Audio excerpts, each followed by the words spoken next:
morning. Good morning, everyone. Thank you for being here as we observe the district work period in their the holy days. As we gather here, our members across the country are having communication with their constituents on two subjects in particular, and one perhaps. The first is on our legislation, H.R. 3, to lower the cost of prescription drugs now. We are very pleased that the response that members are receiving as we've asked them to go out there to receive public comment on H.R. 3.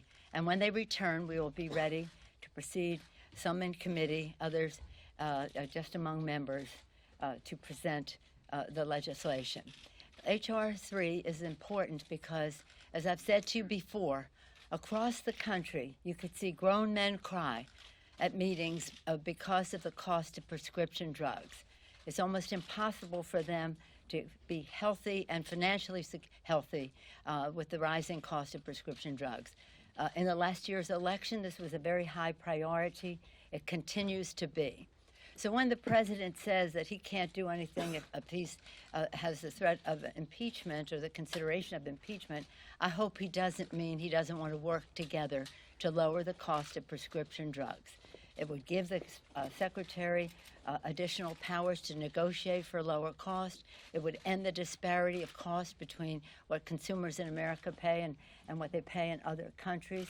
It would have a cap on out-of-pocket expenses for catastrophic Medicare expenses. It would also, in the negotiation, not only be for Medicare, but for all, and it would have an inflation rebate that reverses years of increases. So we're very pleased with the work that has gone into it so far by our three chairmen, Frank Pallone of Energy and Commerce, Richie Neal of Ways and Means, and Bobby Scott of Education and Workforce, and many members as well. We will be discussing this again over the break and the district work period when we return. At the same time, we are making progress on the U.S.-Mexico-Canada trade agreement. This is an issue of concern around the country, and we want to be sure that as we go forward, we are strengthening America's working families and our farmers who are very affected by this. This is not about trickle-down trade. We're not trickle-down economics people. We're not trickle-down trade people either, unless it hits home for our workers and our farmers in terms of enforceability. We can't be there yet. But we are on a path to yes. And as you probably know, on Friday, our task force under leadership of Richie Neal and Ways and Means put forth a counteroffer to what the administration has proposed. When we can arrive at a place where not only do we have our issues addressed, but that we have enforceability that will make it real for America's families and farmers, then we can go down that path. I hope again that the president saying because of other actions in terms of upholding the Constitution of the United States that he can't work with us because I do think he wants this U.S.-Mexico-Canada trade agreement, and we want it when it is right in terms of enforceability and that we can work together. At the same time, we're hoping that we can renew our conversations about infrastructure, building the infrastructure of America. As I've said, our agenda last year when we ran was for the people. Lower the cost of health care by lowering the cost of prescription drugs. That's what we're doing. Build the infrastructure of America in a green way so that we can increase paychecks, lower health care, bigger paychecks, cleaner government. Well, I think that we can work with the administration on prescription drugs. I hope so. And infrastructure. I hope so. Clean government. That's more of a challenge. So as we gather here today, we are clearly at a place where we are legislating to try to meet the needs of the American people in a transformative way. We are investigating. We are litigating. We also are here today on the one-year anniversary of the Khashoggi, since Khashoggi was killed. It's such a very sad thing. And at the same time, you see the administration schmoozing with the very people who perhaps orchestrated that. Again, it's Yesterday, the Chinese observed their 70th anniversary. At the same time, the president was very positive about that. Well, observing their anniversary is one thing, praising them for it is another, when they have serious repression going on right now in China, whether it's undermining the culture, language, and religion of Tibet, whether it's the placing in education camps, 1, 2, or 3, depending on the cause, but at least 1 million Uyghurs, and whether it's the suppression of democracy in Hong Kong and just the violation of human rights throughout China. It's the same fight we've been having for years. For what does it profit a man or a country if he gains the whole world and suffers the loss of his soul? But we seem to be able to ignore the shout out from our soul on respecting the dignity and worth of every person. So I know many of you are here. Some of you are regulars. Many of you are not. And I said to Mr. Schiff, maybe you should come to all of our meetings. We might get some coverage for what we're trying to do for the American people. But we are very proud of the work of our chairman of the Intelligence Committee. We take this to be a very sad time for the American people, for our country. Impeaching a president or having the investigation to impeach a president is not anything to be joyful about. I don't know that anybody's joyful, but it is a sad time. And as you've heard me say over and over again, the dark days of the revolution, Thomas Paine said, the times have found us. We think the times have found us now. Not that we place ourselves in the category of greatness of our founders, but we do place ourselves in a time of urgency on the threat to the Constitution, a system of checks and balances that is being made. They fought for our independence, they declared independence, they fought and won, they established a democracy. Thank God they made the Constitution amendable so we could always ever be expanding freedom. And we see the actions of this president being an assault on the Constitution. Once we had his even admission to that, we had no choice but to go forward. It's hard. We want to weigh the equities. We want to be fair as we go forward. And we couldn't be better served than by the leadership of our chairman of the Intelligence Committee, Adam Schiff, and my honor to present him to you now. Thank you, Madam Speaker, and thank you for leading the entire House of Representatives through this very fraught time in the history of the Congress, indeed the history of the country.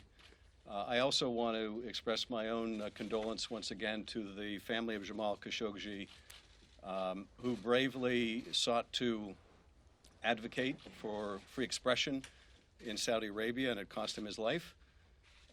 We are deeply in his debt, and we are determined to bring about justice for those who were responsible for that heinous murder. It's also an appropriate time to recognize the danger facing journalists all over the world. In terms of the issues that we've been focused on this week, I want to give you a brief update of what has transpired really just within the last week.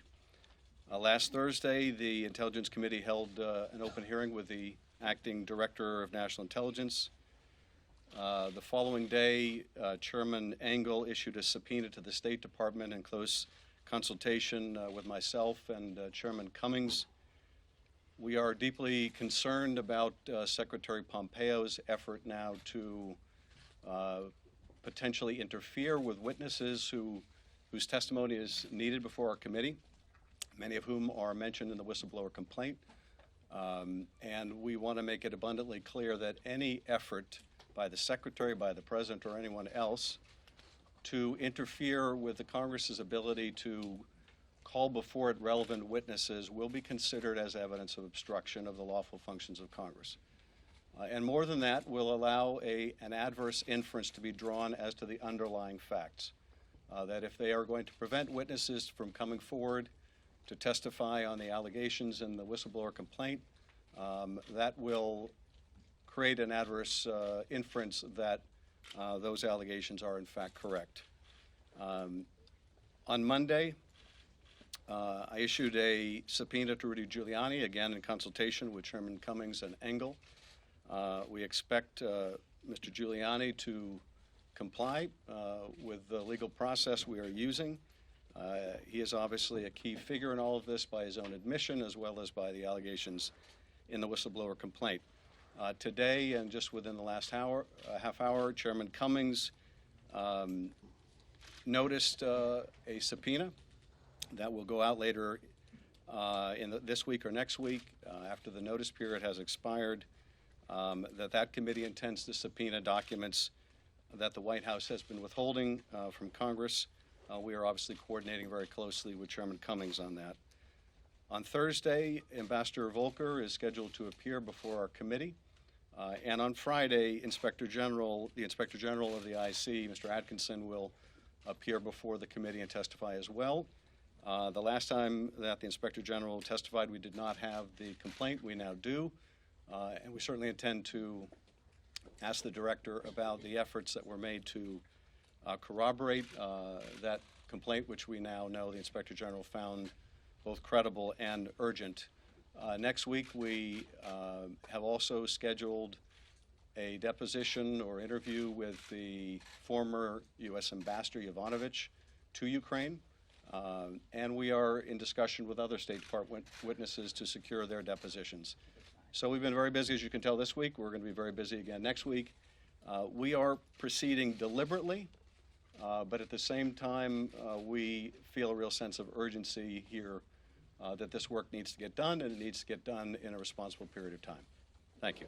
Chairman, Just one moment, please. I'll decide who asks the question. Do we have any questions first on the work to meet the needs of the American people in terms of USMCA and the HR 3 on that subject? how do you envision working with this president on these key Democratic agenda items, lowering prescription drug costs, ensuring tougher gun safety measures, as you're actively considering whether to remove them? But they from have office? nothing to do with each other. We have a responsibility to uphold our oath of office, to support and defend the Constitution of the United States. We also have a responsibility to get the job done for the American people. The president has said he wants this U.S.-Mexico Canada trade agreement to go forward, and we are awaiting the language on enforceability. Does it mean that he can't do that? That's really up to him. And I do expect that he does want that, and that he does need that, and that he's not going to blame it on us because we are honoring our oath of office. And then he says that he wants to lower the cost of prescription drugs. The American people want us to do that. So as the president saying, if you question my actions, I can't agree on any subject, then the ball is in his court on that. But many of you have always been interested in USMCA. Any ongoing interest there? Yes, sir. On the USMCA, the president keeps saying that the USMCA doesn't pay for his wall. How does money generated by the USMCA work its way into the general fund to be appropriated by Congress? It doesn't. It doesn't. No, it doesn't. Okay. Yes, ma'am. Madam Speaker? No, I'm not calling on you. I'm calling on this young lady here. Thank you. Lisa from PBS News Hour. Thank you for having us to this conference. A question for you and one for Chairman Schiff. For you, do you have plans or have you taken off the table the idea of a full House vote on I'm first, excuse me, dear. I'm at first doing Oh, I'm sorry, I thought you HR 3. Anyone on HR 3? Does anybody in this room care about the cost of prescription drugs and what it means to America's working families? From time to time, you've asked those questions. Does anyone care about the USMCA, U.S.-Mexico, Canada agreement? A hard, fast date on when you need this to be resolved on This being what? USMCA? No, we're on a path to yes, as far as the trade agreement is concerned. And at some point, I'm just saying it's either yes or no. We either have enforceability or we don't. But I'm hopeful that we will, and I'm hopeful that it will be soon. What kind of deadline you've given the administration or anything? No, well, we have a good working relationship. Believe me, the quiet you hear is progress. And we go back and forth, and over this break, the staffs are between the two, the trade rep and our negotiators are seeking clarification and where there's room for cooperation, where we may have more challenges, but it's going in a forward direction. So we're very pleased with that because, again, we're trying to find common ground with the president. He always wanted this. We do too. And let's just find our common ground in that regard. Speaker Pelosi, another question on policy before we get to the other news of the day, which is impeachment. What about the quiet we hear on gun legislation? 2 or 3 weeks ago, the White House telegraphed we might hear what the president would support in some sort of gun package. And we even the press have heard nothing. Have you heard anything from the White House? Well, the most recent communication I had from the White House on gun violence prevention was a call from the president last Tuesday. So we can segue from one subject to the next here. He called early that morning to say that how happy I would be to see the progress that he was making on coming to agreement on gun violence prevention. I was curious about what that progress could be. He said he was working with Democrats and Republicans. I don't know of any. I reminded him that we had sent a bill over to the Senate, H.R. 8 and H.R. 1112, 2 pieces of legislation that will save the most lives, and that I would hope that whatever he was talking about was very close to that. Oh, yes, you're going to be very pleased. That's the last I've heard of that. At that point, that is when the president segued into the telephone call in which he admitted that this call took place and that what happened was perfect. I said, Mr. President, it's not perfect, it's wrong. But your admission to what has now been in the public domain informs the timing of how we go forward. So, again, that was the last I heard from them. Let me just say on gun violence prevention, we're not going away until we get legislation signed into law that protects our children. I said to the president on another occasion, on the 200th day of the Chuck Schumer and I called the president on that. That was a couple of Sundays ago. I think like the 15th of September, maybe 2.5 weeks ago. That was the 200th day since we sent over H.R. 8. And I said to the president, I pray for you and the safety of you and your family.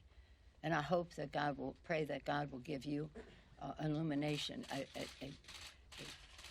an enlightenment to pray, to work for the safety of other families in our country. So again, the most recent, I'm not going to say the last, I hope it's not the last, but the most recent communication I've had from the White House was in the same call where the president admitted to what he said in that phone conversation. Okay? Madam Speaker. Thank you, Mr. Speaker. On impeachment, Yes. have you taken off the table, or do you plan for a full House vote on impeachment inquiry? And Chairman Schiff, as the White House seems to be, in your words, you're worried about interference, delays. In the past, sometimes it's taken a long time, years, to compel documents and testimony from the White House. Are you preparing for a court battle, and how do you make sure that happens in what you say is an expeditious manner? First of all, there's no requirement that there be a floor vote. That's not anything that is excluded. And by the way, there's some Republicans that are very nervous about our bringing that vote to the floor. Just say that we are concerned that the White House will attempt to stonewall our investigation, much as they have stonewalled other committees in the past. It's why I say the White House needs to understand that any action like that, that forces us to litigate or have to consider litigation, will be considered further evidence of obstruction of justice. And of course, that was an article of impeachment against Nixon, the obstruction of the lawful functions of Congress, that is. We will also draw the inference, though, as appropriate, that they are trying to conceal facts that would corroborate the allegations in the whistleblower complaint. So we'll have to decide whether to litigate or how to litigate. We're not fooling around here, though. We don't want this to drag on months and months and months, which appears to be the administration's strategy. So they just need to know that even as they try to undermine our ability to find the facts around the president's effort to coerce a foreign leader to create dirt that he can use against a political opponent, that they will be strengthening the case on obstruction if they behave that way. Chairman Schiff? Madam Speaker, Madam Speaker, thank you very much. I would like to ask Madam Speaker and also Chairman this as well. The President wants to interview the whistleblower. He says he has the right to meet his accuser. Your response, both of you, please. The whistleblower has the right in the statute to remain anonymous, and we will do everything in our power to make sure that that whistleblower is protected, that whistleblower's preferences in terms of their anonymity are respected. And let's not make any mistake here. The President wants to make this all about the whistleblower and suggest people that come forward with evidence of his wrongdoing are somehow treasonous and should be treated as traitors and spies. This is a blatant effort to intimidate witnesses. It's an incitement to violence. And I would hope, and we're starting to see members of both parties speaking out against attacking this whistleblower or others that have pertinent information. So the other thing I want to underscore, though, is what the whistleblower has set out that is within our power to this date to confirm, we see confirmed in that call record. The President can attack the whistleblower rhetorically all the President wants. It doesn't change the fact that the record of that call shows the President of the United States in a same conversation, and indeed immediately after the Ukraine President asked for more military help, the President of the United States asked that leader a favor, though. And no attack on the whistleblower or anyone else is going to change those underlying facts. How do you respond? Chairman, yes, On the please. subject Please. of the whistleblower, I said to the President on that call, you've come into my wheelhouse. 25 years on Intelligence Committee as a member, as ranking member, as Mr. Schiff was before he became the chairman when we got the majority. So I was part of the Gang of Four before I was even in the leadership as a Gang of Eight. So for 25 years, one way or another. I was there when we improved the whistleblower legislation in the late 90s. I was part of that. I was there when we made further improvements, and President Obama made by executive, I don't know if it was executive order, but executive action improvements in the whistleblower legislation, and then we have further legislation. And then I was there when we created the Office of the Director of National Intelligence and what his responsibility was in terms of a whistleblower. So this is very, I hope that you understand, and I suspect that you do, the seriousness of the President of the United States saying he wants to interview that President. We will treat the President with fairness as we go forward. We will have investigations and questioning that are worthy of the Constitution of the United States. It's unworthy of the Constitution of the United States to do what he did in that call, and he admitted to me, he said it's perfect. No, it's not perfect. It's wrong. A, and B, that protecting whistleblowers is a very, very important requirement that we have. The intelligence community recognizes the importance of whistleblowers. Protecting whistleblowers who see wrongdoing of any kind in our government is essential. So the President probably doesn't realize how dangerous his statements are when he says he wants to expose who the whistleblower is and those who may have given the whistleblower that information. This is a very serious challenge that the President has put there. It's very sad. I don't see impeachment as a unifying thing for our country. I weighed those equities hard and long till I had the President's admission that he did what he did. So, Madam Speaker, Madam Speaker. One big picture question and one logistical question, just following up on what you just said. Some Republicans have said that the President's phone call wasn't great, but that it isn't an impeachable offense. Is it possible that you're making too much of one phone call? Absolutely not. I want to yield to you.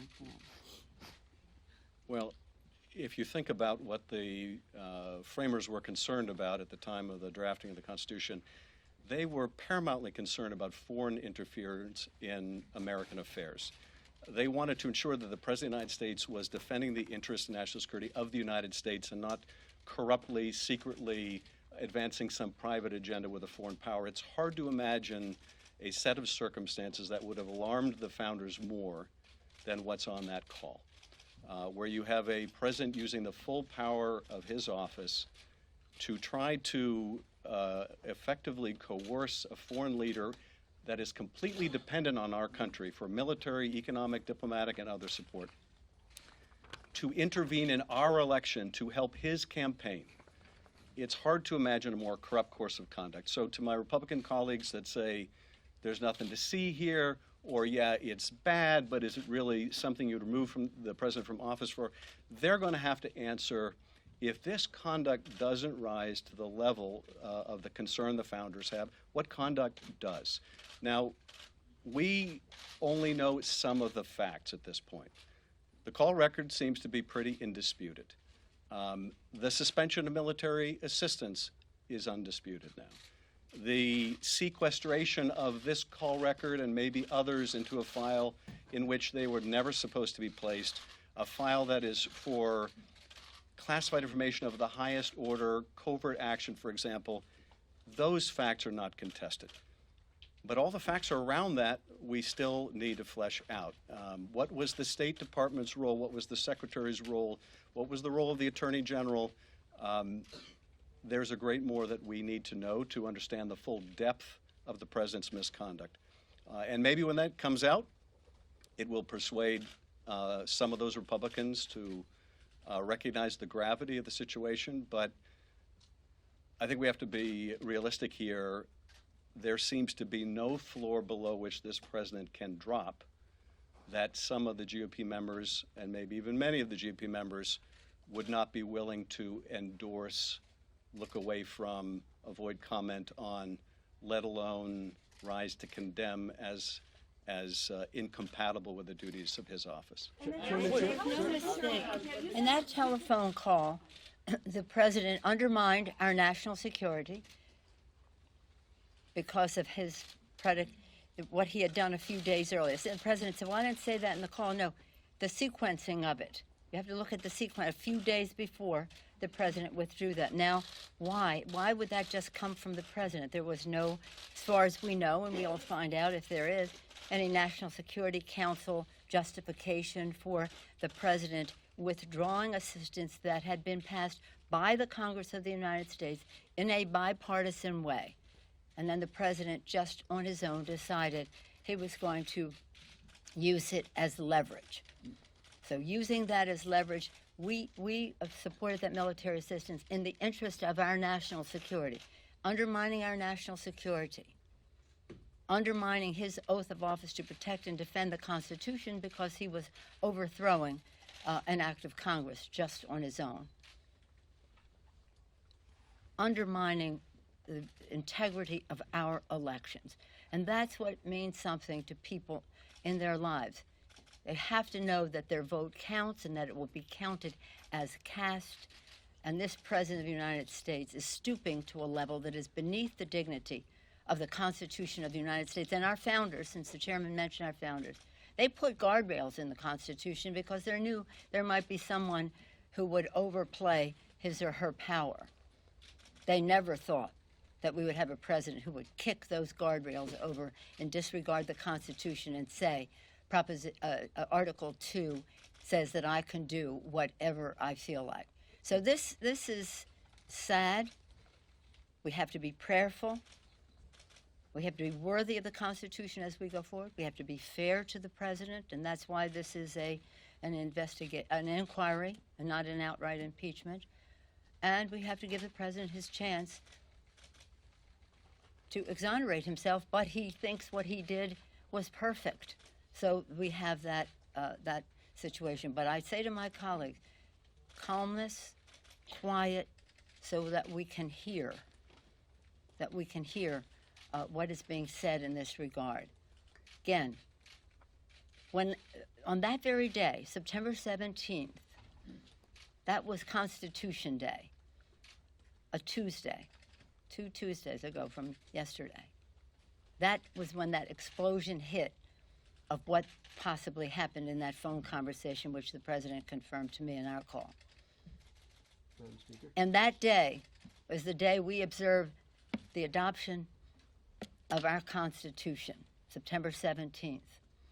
On that day, way back when Benjamin Franklin left Independence Hall, people said to him, "What do we have, Dr. Franklin, a monarchy or a republic?"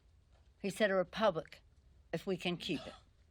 It is our responsibility to keep that republic with the genius of a separation of powers, the three co-equal branches of government, each a check and balance on the other. Separation of power, a republic, if we can keep it. That's our responsibility. That's the oath of office that we take, and that is what is one of the reasons why we just have to look at the facts and the Constitution.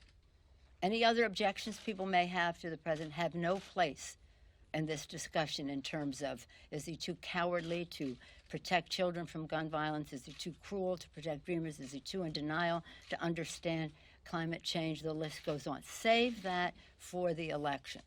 This is about the facts relating to the Constitution, and that is how we will proceed, with dignity, with respect, prayerfully, and again, worthy of the sacrifice of our founders, the sacrifice of our men and women in uniform who fight for our freedom, and the aspirations of our children so they'll live under future presidents who will honor the Constitution of the United States. Thank you all very much. Will the inquiry go? Will inherent contempt? Wow. Well, at least we got something in there. Congrats. Same to you, pal. You got the medical question. You got the prescription drugs in there, brother. I wish when she makes a point and she pauses and then she makes 5 other points. Yeah. Well, thank you very much. It's a great honor to have a man that's become a friend of mine. We've gotten to know each other well, the President of Finland, and we have many things to discuss, including trade and military and purchases and lots of different very exciting events. So we'll have a long time together today. We'll then be having lunch. I think we're going to be seeing the media right afterwards and say a few words, but it's an honor, Mr. President, to have you with us. Thank you. Thank you very much. I'm waiting for our discussions. Yes, yes. See, he's a man of few words and he gets it done. That's what I like about him. Anyway, okay, thank you all very much. President Trump has responded concerns that you are putting the whistleblower's life in danger. Well, the whistleblower was very inaccurate. The whistleblower started this whole thing by writing a report on the conversation I had with the president of Ukraine. And the conversation was perfect. It couldn't have been nicer. I saw Rick Scott. I saw many of the senators talking about it, many of the congressmen talking about it. Not a thing wrong, unless you heard the Adam Schiff version where he made up my conversation. He actually made it up. It should be criminal. It should be treasonous. He made it up, every word of it, made up, and read to Congress as though I said it. And I'll tell you what, he should be forced to resign from Congress. Adam Schiff, he's a lowlife. He should be forced to resign. He took a perfect conversation, realized he couldn't read it to Congress because it was perfect. It was a very nice conversation. I knew many people were on the phone. Not only were many people on the phone, we had stenographers on the phone taking it down word for word. He took that conversation, which was perfect. He said, I can't read this. So he made up a conversation and he reported it and said it to Congress and to the American people. And it was horrible what he said. And that was supposed to be coming from me, but it was all fabricated. He should resign from office in disgrace. And frankly, they should look at him for treason because he is making up the words of the President of the United States. Not only words, but the meaning. And it's a disgrace. It should not be allowed to happen. Your own DNI said the call transcript was consistent with the complaint. So should... No, he didn't say that. You have to take a look. No, he did not say that. And in fact, if you look at what he said, he found everything to be very normal. He's a good man, and Joe, and he found it to be very normal. I saw Schiff trying to go 15, call him Shifty Schiff. We don't call him Shifty Schiff for nothing. He's a shifty, dishonest guy who, by the way, was critical of one of the great Secretary of States, graduated #1 in his class at West Point, graduated one of the top in his class at Harvard Law School, the most honorable person, Mike Pompeo. And this guy was negative on Mike Pompeo. He can't, you know, there's an expression, he couldn't carry his blank strap. I won't say it because they'll say it was so terrible to say. But that guy couldn't carry his blank strap. Do you understand that? So you're dealing with bad people. And you know, I watched China over the last few days, and I watched some of these other countries build up, and we built up more than any of them because of me. But no help due to the Democrats. They're a disaster. They're the do-nothing Democrats. They don't do any work. All they want to do is try and win the election in 2020. So they come up with this impeachment nonsense, and everyone knows. The conversation, all based on one phone call that I had, where I'm talking to the president of Ukraine. You'll hear from our ambassadors, you'll hear from some of the folks that know all about the call, why the call was set up, and everything else. It's perfect. The call was perfect. In fact, Lindsey Graham said, I didn't know you could be so nice. There was no quid pro quo. Remember, before they said, the only reason I put that out, and I did it with the approval of Ukraine, by the way, otherwise I couldn't have done it, was because the whistleblower was so dishonest. The whistleblower said terrible things about the call, but I then found out he was second-hand and third-hand. In other words, he didn't know what was on the call. No, these are bad people. These are dishonest people. And when the American people find out what happened, it's going to be a great day. And you know what? We have to go back to building our country, because 99% of Nancy Pelosi's time is spent on this. She should worry about lowering the price of drugs, which I've done. But it's hard to do it without the help of Congress. About creating border security, which I've done. We now have hundreds of miles of wall under construction on the southern border. She should worry about infrastructure. She should worry about the USMCA. She's not doing it. I just saw part of a press conference before the president came. I'm sorry to bother you with this, Mr. President, because we have other things to talk about. But I will tell you, I just watched part. She says, oh, drug prices. Well, she's been trying to get drug prices down for, how long has she been in Congress? For years. She should focus on her own district. Do you see what's happening to her district? We call it tent city. It's terrible. In fact, we just sent a violation to the city of San Francisco. Unsafe water, unsafe conditions, environmental. EPA, our EPA, which is doing a great job, is sending Nancy Pelosi, with all the talk about EPA, there's needles and drugs all over the street. There's tents. There's people that are dying in squalor in the best location in San Francisco. It used to be a great city. Now you have to see what's happened to San Francisco. You happen to see what the Democrats have allowed to happen. As an example, what they've allowed to happen. Just take a look to Los Angeles, great cities. One other thing. Yesterday, as you know, I was sued by the governor, Gavin Newsom. He's another beauty. I was sued by him. He's a do-nothing. Sued by him so that I can't get on the ballot in the state of California. It was a massive story. It was the biggest story, Mr. President. It was headlines all over the place. Trump gets sued by this do-nothing governor in California. It was big. Here's what happened. Yesterday, I won the case, very convincingly. A very tough, smart, highly respected judge, not a Trump person at all, not appointed by Trump, appointed by somebody that you would call the opposition, came out with a scathing and tough opinion. I won the case. I didn't see one story that I won that case. Not one story. From the fake news. I didn't see Steve write it. I didn't see you write it. I didn't see anybody write it. So let me just tell you, just to finish. Nancy Pelosi and Shifty Shift, who should resign in disgrace, by the way, and Jerry Nadler and all of them, it's a disgrace what's going on. And we should be focused on making America great again and keeping America great, because that's what we have to do. And when I look at that parade with military and millions of people and everything else, we better get smart. We better start focusing on the right things. Because what they did with this nonsense, think of it. You have a perfect, I mean perfect, conversation with a president of another country, Ukraine in this case. And they try and say, oh, let's impeach him. They've been trying to impeach me from the day I got elected. I've been going through this for 3 years. They've been trying to impeach me from the day I got elected. And you know what? They failed. And this is the easiest one of all. because this one is based on one conversation. What about Obama's conversation with the president of Russia, where he says, hey, tell Vlad I'll talk to him after the election's over. I'll talk to him. Nobody reports that, right? That's stuff you should report. But you people should be ashamed of yourself. We have the most dishonest media that you can imagine, and you should be ashamed of yourselves. Okay, I think I've answered most of your questions. What do you think? Finnish Yes? media here. Finland is the happiest country in the world. Finland is a happy country. What can you learn? What can you learn from Finland? Well, if you got rid of Pelosi and you got rid of Shifty discuss Schiff, about that. Finland is a happy country. He's a happy leader, too. No Republicans have raised concerns. About the whistleblower, that the identity of the whistleblower should be protected. I don't care.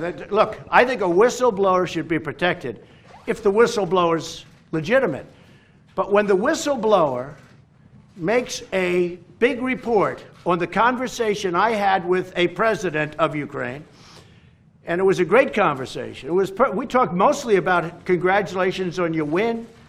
We talked about corruption, and we're really referring mostly to 2016, because what the Democrats did in 2016 was corrupt.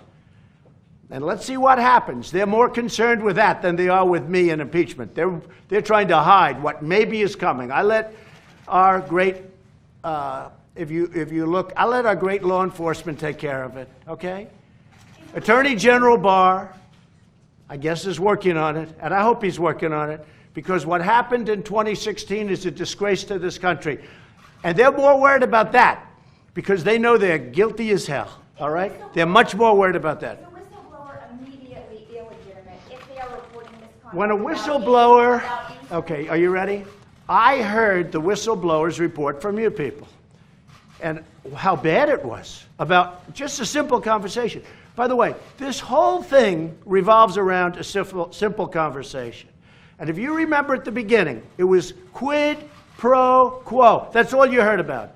And I think he said 7 or 8 times, quid pro. In other words, you're going to do that or we're not going to give you money. You're going to do this or we're not going to. I never said it. But when I heard these horrible stories come out, I had no choice but to release a conversation, which I hate to do, and I hope I don't have to do it again, with the leader of a country.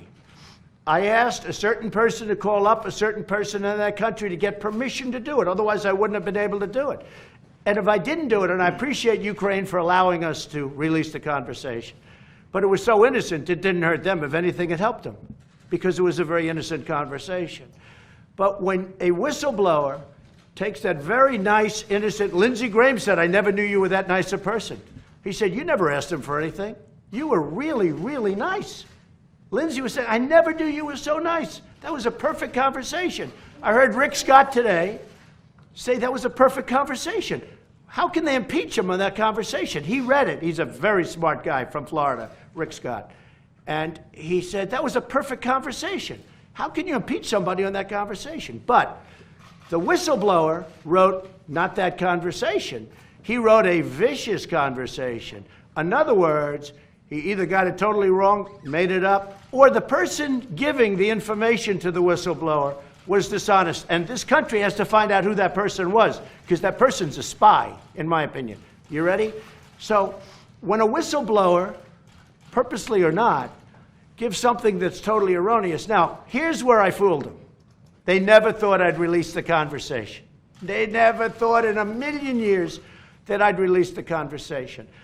When little Adam Schiff saw the text, when he read it, he couldn't believe it. When Nancy Pelosi, who worked a day early, Nancy Pelosi called for essentially impeachment. Let's impeach the president.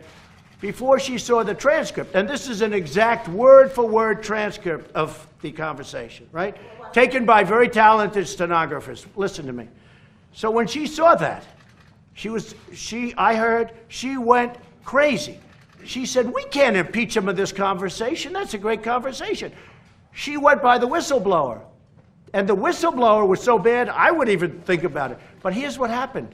The whistleblower was wrong. The only thing that matters is the transcript of the actual conversation that I had with the president of Ukraine. It was perfect. We're looking at congratulations. We're looking at doing things together. And what are we looking at? We're looking at corruption. And in, I believe, 1999, there was a corruption act or a corruption bill passed between both and signed between both countries, where I have a duty to report corruption. And let me tell you something. Biden's son is corrupt, and Biden is corrupt. And I'd rather run against Biden than almost any of those candidates, and I think they're all weak. But I think Biden has never been a smart guy, and he's less smart now than he ever was. Thank you very much. Thank you. Mr. President, will you release the transcript of the Thank you. call, sir? Thank you. Let me do that again. It's a fair question. So this morning and last night, my comms people came to me. Listen to this one, President. I'm glad they're interested in Finland, but what can you do? I'm interested in Finland, much more. But my comms people came to me, and they said, sir, there's a book or something being written. It's written by Washington Post people, so you know it's inaccurate. You know it's probably a fraud. So 2 reporters of the Washington, and they said, President Trump started screaming, ranting, and raving that on the southern border, where we are right now building a tremendous wall, it's unbelievable what's going on. Army Corps of Engineers, we're doing a lot. We'll soon have over 100 miles under construction and completed, and we're going to end up with over 400 to 500 miles. Okay, ready? That I wanted a wall, but I wanted a moat. A moat, whatever that is. It's not a word I used, but they used it. A moat. And in the moat, I wanted alligators and snakes. And I wanted the wall to be a fence, and I wanted it to be electrified. And I wanted sharp spikes at the top, so if anyone gets it, it goes piercing through their skin, is somewhat the way they said it. Skin-piercing spikes. But I want that whole wall to be electrocuted. And, sir, you never said that. They came to me, the comms people. They came to me yesterday, and they said, did you say this? I said, why are you asking that stupid question? Because the fake news media is saying that you said this in a book. I said, what book? And they said, Washington Post. I said, well, obviously it's fake, because almost everything the Washington Post does is fake. It's a fake newspaper. It's owned by a rich guy for the purposes of giving him power in Washington. It's really, I mean, it's a lobbyist. I call it the lobbyist Washington Post for Amazon, and he ought to be ashamed of himself, because what they do to his reputation, I think maybe it's probably no good anyway, but what they do to his reputation with the Washington Post is a disgrace. So these 2 reporters wrote this book, and they said, I want a moat with alligator, snakes, electrified fences, so people get electrocuted if they so much as touch the fence, and spikes on top. Never said it, never thought of it, and I actually put out something on social media today. I said, I'm tough on the border, but I'm not that tough. Okay, it was a lie. Just so you have it, you asked the question. It was a total lie. It was corrupt reporting, okay? I don't even use fake anymore. I call the fake news now corrupt news, because fake isn't tough enough. And I'm the one that came up with the term. I'm very proud of it. But I think I'm going to switch it largely to corrupt news, because the media in this country, not everybody, we have some great reporters, some great journalists, but much of it is corrupt. It's corrupt. You have corrupt media in this country, and it truly is the enemy of the people. Thank you very much. Thank you. Thank you. Mr. President, will you release the April transcript, sir? Thank you. Thanks, everybody.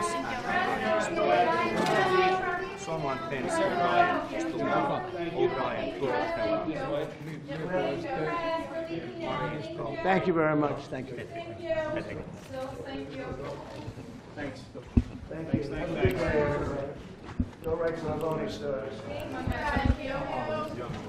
Ladies and gentlemen, the President of the United States and the President of the Republic of Finland.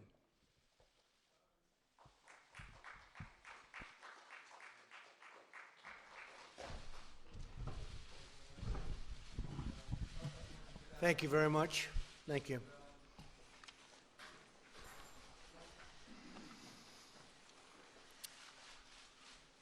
Look at all the press that you attract. Do you believe this? That's very impressive. They are not after me. Huh? I hope not. You're lucky. Thank you very much. Today it's my honor to welcome President Niinistö of Finland to the White House. And Mr. President, it's wonderful to host you once again in Washington. We've gotten to know each other over the last period of time, and it's been a great experience. The President and I have just concluded very productive discussions on a number of exciting opportunities for our two nations. Before going further, I want to express our deep condolences over the horrific stabbing attack that took place yesterday at a college in Finland. America is praying for the victims and their families, and we send our unwavering love and support. Thank you. The American and Finnish people are linked by an abiding commitment to self-government, individual rights, democracy, and the rule of law. This past May, our country celebrated the 100th anniversary of America's recognition of the independent nation of Finland in 1919. As President Wilson wrote at the time, our recognition was prompted by the sympathies for a cause similar to that which caused our own Declaration of Independence in 1776. A century after we established diplomatic relations, the United States and Finland remain united by those same cherished values. Central to this effort is our nation's close cooperation on matters of security and defense. Although Finland is not a member of NATO, save a lot of money. Finland participates in many NATO missions and exercises, and I'm pleased that Finland is substantially increasing its military budget. America and Finland are also working together to advance stability, freedom of navigation, and respect for national sovereignty in the Arctic.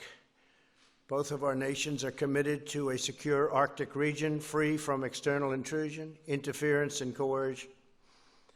Simply put, we believe that the affairs of the Arctic should be governed by the actual nations of the Arctic. And as you know, there are other people coming into the Arctic, and we don't like it. And we can't let it happen. And we won't let it happen. The United States and Finland are likewise partnering to ensure the security of 5G networks. It is critical that we use safe and trustworthy technology providers, components, and supply chains. We welcome the establishment of the OROS Innovation Center in Finland. Qualcomm has done a fantastic job with that. This innovation center will greatly expand American and Finnish businesses and cooperation in 5G. We're also glad that the Finnish company Nokia, it's a great company, a global leader in 5G technology, is developing its cutting-edge products right here in the United States at Bell Labs in New Jersey. Across the United States, foreign direct investment from Finland totals over $10 billion. Each year, Finnish-owned companies invest more than $120 million in research and development in America and expand our exports by more than $1 billion.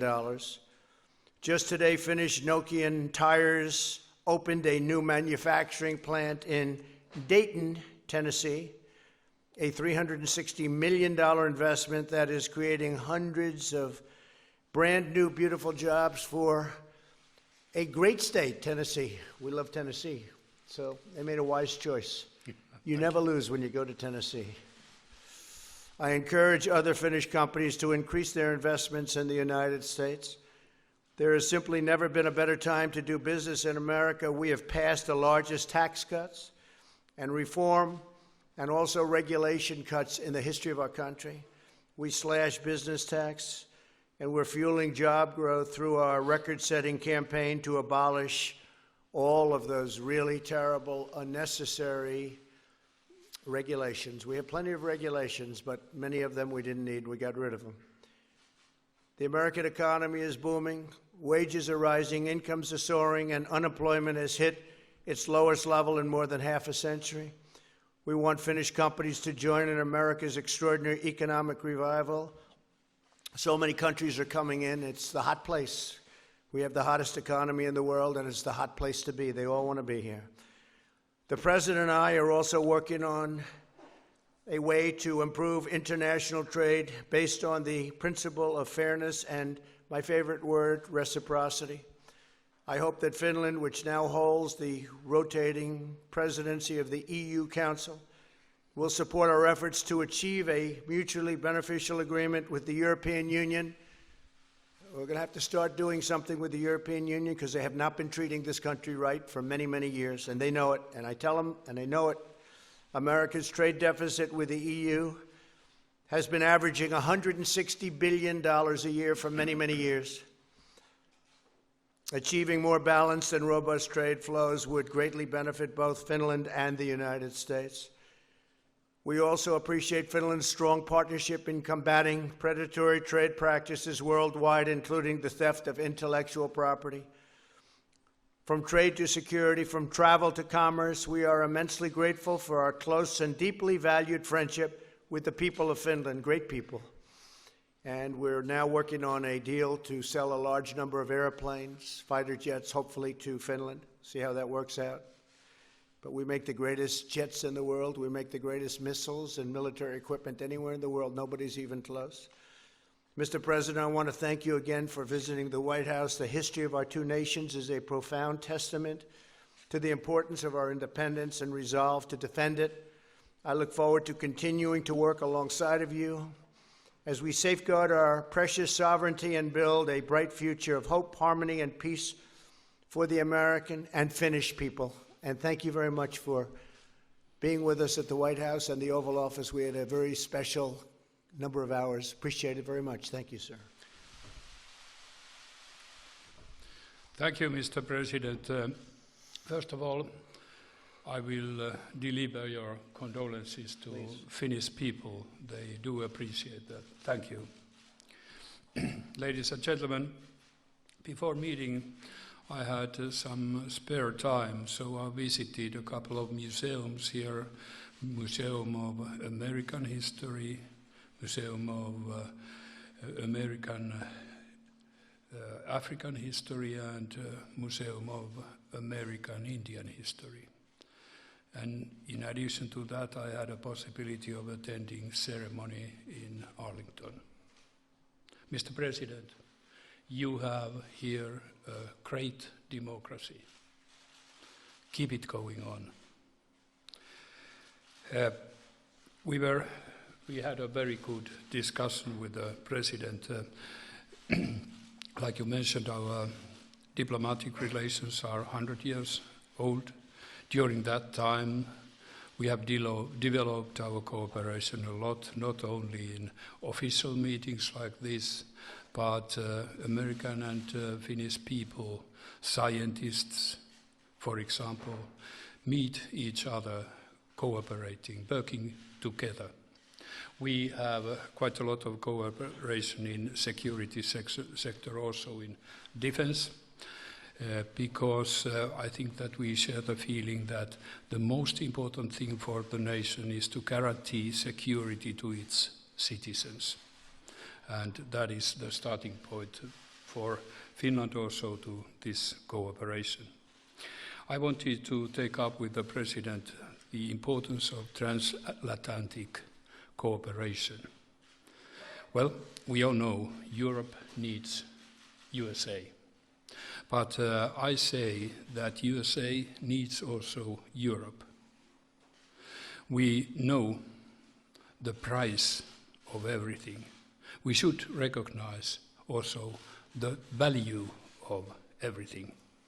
We share the same values, democracy, human rights, rule-based order, and in that we are very similar. Europe has, in a way, awakened during the couple last years to understand also more about security point of view. And I just want to tell you that, in my opinion, the stronger Europe we have, the stronger partner you have. The Arctic area, you know, Finland is in very north, is becoming more and more interesting, like the President said. We both, alongside with 6 countries, form the Arctic Council. And we are working heavily. There are surely possibilities, like we have heard, the maritime routes are being opened. Maybe there are also resources, but there are huge risks. One of them is that we should keep the low tension we are used to have there. And that is what we have been discussing, and I do appreciate President's position to emphasize that it is not a place for military. But even greater challenge is the environment.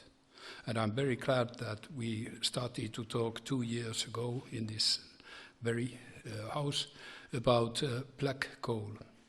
It is not maybe the worst which causes climate problems, but it is, everybody can understand that if black comes down to ice and snow, when the sun meets it, it melts down. And melting of sea ice in Arctic is very crucial. I used to say that if we lose the Arctic, we lose the globe.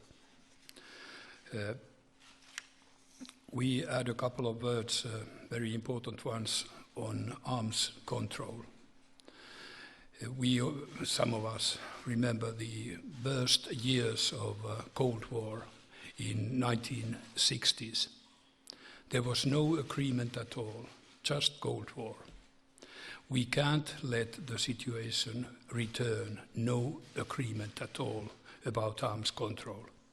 And that is why it is important to try to negotiate new agreements and to continue the New START agreement.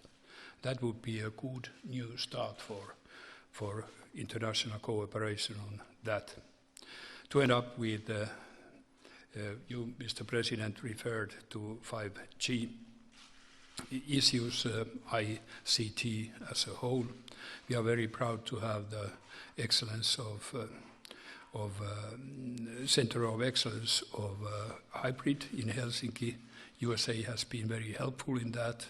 Very many countries are working there together to fight against the future danger of hybrid warfare.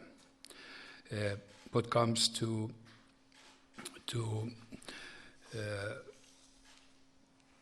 providers in that area, I am not very willing to point out any country or company. We are now maybe a bit late from USA in EU making a risk assessment. It will be prepared in 1-2 weeks' time, and after that we are in a place that we have to choose the tools to protect us.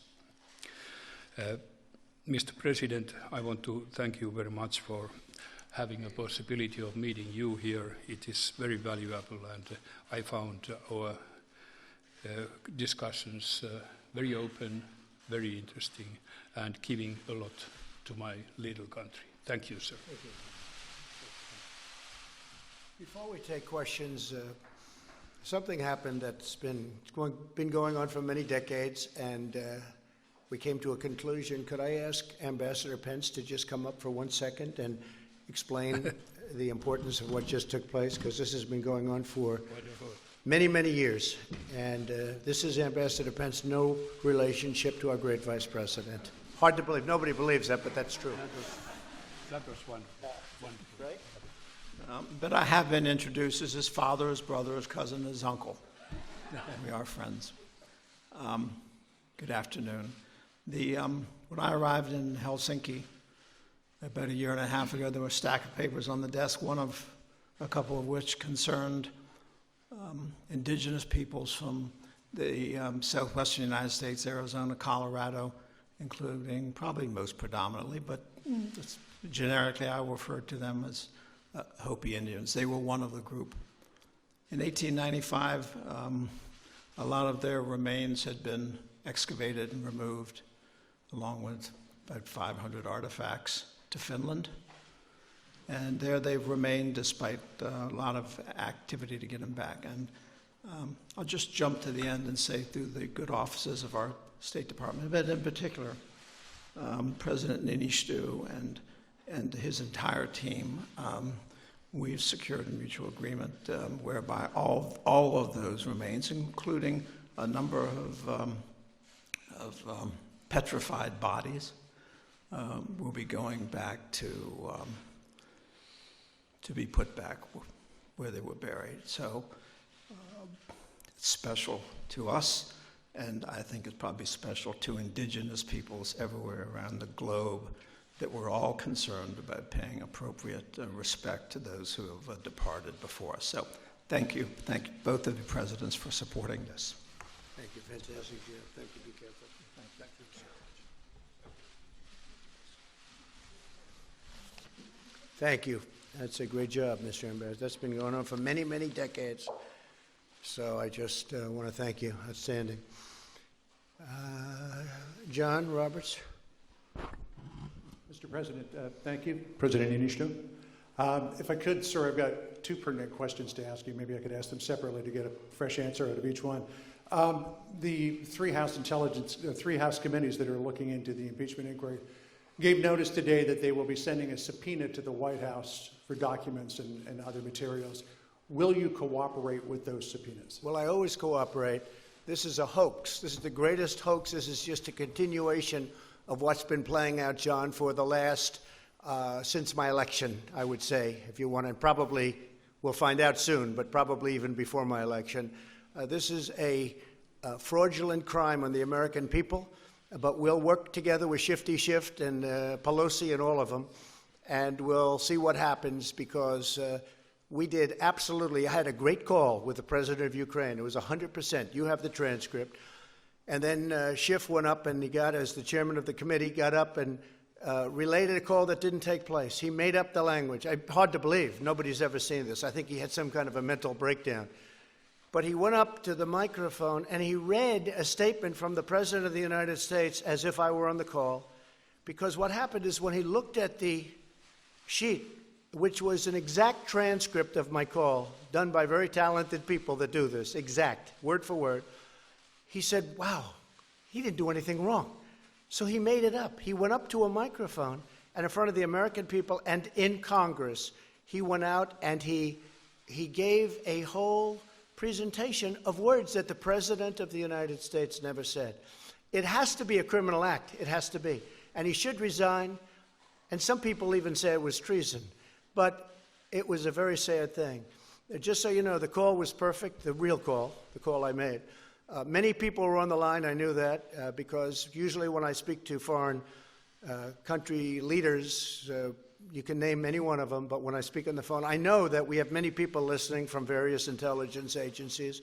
My knowledge, I know all about it.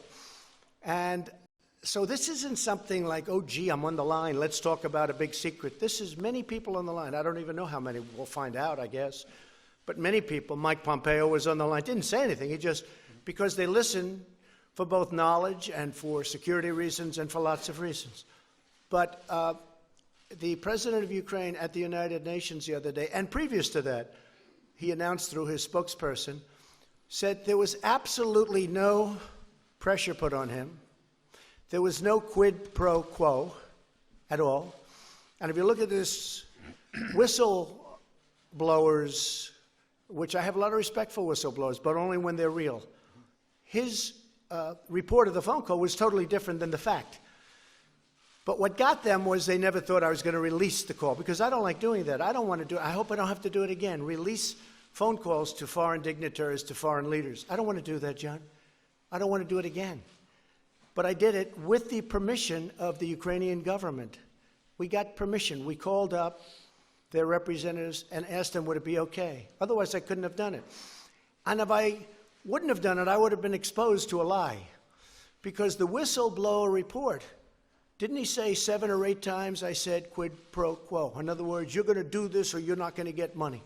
Now, in all fairness, Biden said it, and he's on tape.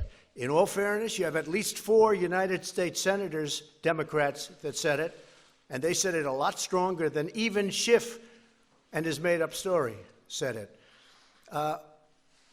Obama, when he was dealing with the president of Russia, not Putin, he said, hey, tell Vladimir I can do a lot more after the election. You remember that? You didn't make a big deal out of that. Everybody thought, oh, isn't that cute? Isn't that cute? My talk and my response. Lindsey Graham said, I never knew you were that nice. I can't believe you were that nice. He said that loud and clear.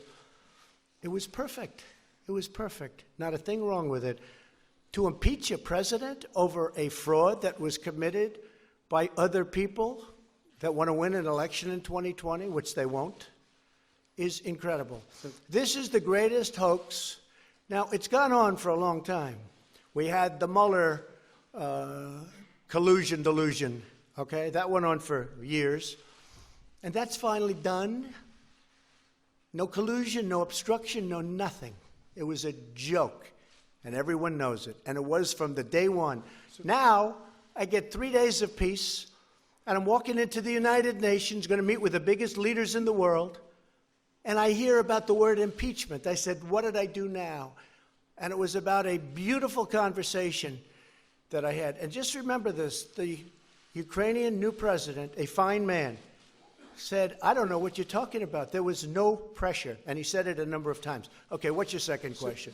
Well, you shouldn't be asking two questions. Well, you're going to want to answer. Do me a favor. Ask one of the I will, but I think you'll want, I think you'll want to answer this question. Ask sir. one of the Finnish And president. then can I come back to you? Because I think you'll want to answer We'll talk this one. later, sure. Well, it sounds like it might be a good question. Let me see if I like the question. Go ahead. Maybe for the first time in 3 years, I'll have a good question, and I'll love it. There is a report that came out just before you and President Niinistö walked out here that the whistleblower met with a staff member of Adam Schiff prior I to love the that complaint question. being filed. It shows that Schiff is a fraud. And I love that question. Thank you, John. So can I finish asking it? Yes, there's nothing to finish. So the whistleblower, according to this report, met with a member of Adam Schiff's staff. You got it right there. You know it. I hate to say it's the New York Times. I can't believe they wrote it. Your response to the Maybe fact they're that, getting better. Your response to the fact that that happened and that Schiff may have learned some of what the whistleblower knew prior to the complaint. Well, I think it's a scandal that he knew before. I go a step further. I think he probably helped write it. Okay? That's what the word is. And I think it's, I give a lot of respect for the New York Times for putting it out. Just happened as I'm walking up here, they handed it to me. And I said to Mike, I said, whoa, that's something. That's big stuff. That's a big story. He knew long before, and he helped write it too. It's a scam. It's a scam. Just to finish on this, I appreciate it. I love that second question, by the way. Should have asked it first. But let me just tell you, the whole thing is a scam. The Mueller deal was a scam. The Russian collusion was a scam. You can ask Putin. Nobody's been rougher on Russia than Donald Trump, okay? Now, with that being said, it would be great to get along with Russia, and we will get along with Russia because it's smart. But nobody's been tougher on Russia than Donald Trump. Okay, ask one, please. Yes, President Niinistö, good to see you again. You had a conversation with President Trump about 5G and how Nokia, Finland's big company, could fill in that space. You also met with Chinese President Xi during the summer in which you renewed the ties of friendship between the two nations. Do you believe that countries, particularly Western countries, that put Huawei equipment in their 5G cores are at risk of national security? Thank you. Like I told already, in Europe the situation is maybe a bit different from that here, because the main company you mentioned is inside Europe, partly at least. What the European Union is now doing is making a risk assessment, asking each country what kind of experience, what you have seen and found out. And that will be, well, finished in week 2 or 2 weeks' time. And after that, we have to decide together in the European Union which kind of tools we need to protect ourselves. You referred to my discussions with the President Xi. We didn't talk about 5G while meeting. And we all know Nokia is a major factor in this area. They will answer for themselves. Thank you. You please. Pick somebody who's really nice from Finland. No, Do you have a really nice person? Finnish. I think they're all nice in Finland. Are there Finnish reporters? Just 2. Okay. Uh-oh. Did I? Wait a minute. Yes. I'm Mara Karppinen from MTV News Finland, and I have one question for President Trump and one question for President Niinistö. First, Mr. Trump, how will this political storm affect the U.S. foreign policy, especially its relationship with Finland? And second, for President Niinistö, because this is the biggest issue here at the moment, I have to ask, what kind of favors has Mr. Trump asked from you? Or the other way around, you mean? What favors I asked, or I think you was mean the asked? other way around. Both ways. Okay. So the political storm, I've lived with it from the day I got elected. I've done more, and this administration has done more than any administration in the history of this country in the first 2.5 years. I'm used to it. For me, it's like putting on a suit in the morning. People have said to me, how does he handle it? Rush Limbaugh said, I don't know of any man in America that could handle it. Sean Hannity said the same thing. Others have said the same thing. I don't know any man in America, because it's all a fraud. And because of that, and because I know that I'm right, and because I'm doing a great job for the American people, I'm very, very happy living the way I'm living. I thought that I would finish off the first term without the threat of people making false claims. But this one turned out to be incredible, all because they didn't know that I had a transcript done by very, very talented people, word for word, comma for comma, done by people that do it for a living. We had an exact transcript. And when we produced that transcript, they died, because you look at the whistleblower statement, and it's vicious, vicious. And that whistleblower, there's no question in my mind that some bad things have gone on, and I think we'll get to the bottom of it. I think it's going to be a total reversal. But I've lived with this. I've lived with this cloud now for almost 3 years. More than that, because it probably started even before. And I think nobody has done what I've done when you look at tax cuts and regulation cuts and rebuilding our military and right to try, right to try. That means people that are terminally ill and very sick have the right to use our medicines, our great medicines, because we're so far ahead of every other country. So many things that we've done. Our vets are now taken care of. We got choice. Nobody thought we could ever get choice. That's when you have to wait online as a vet. You go outside, you get a doctor, we pay the bill. You don't have to wait for 3 weeks to see a doctor if you're a vet. We cherish our vets. At least this administration does, but for many years they didn't. But I take care of the vets. No administration has done, and I've lived with it from the day I got elected. So I'm just fine with it, okay? Please. Yes, we had a conversation and discussion on a very equal basis, which is, I really appreciate that.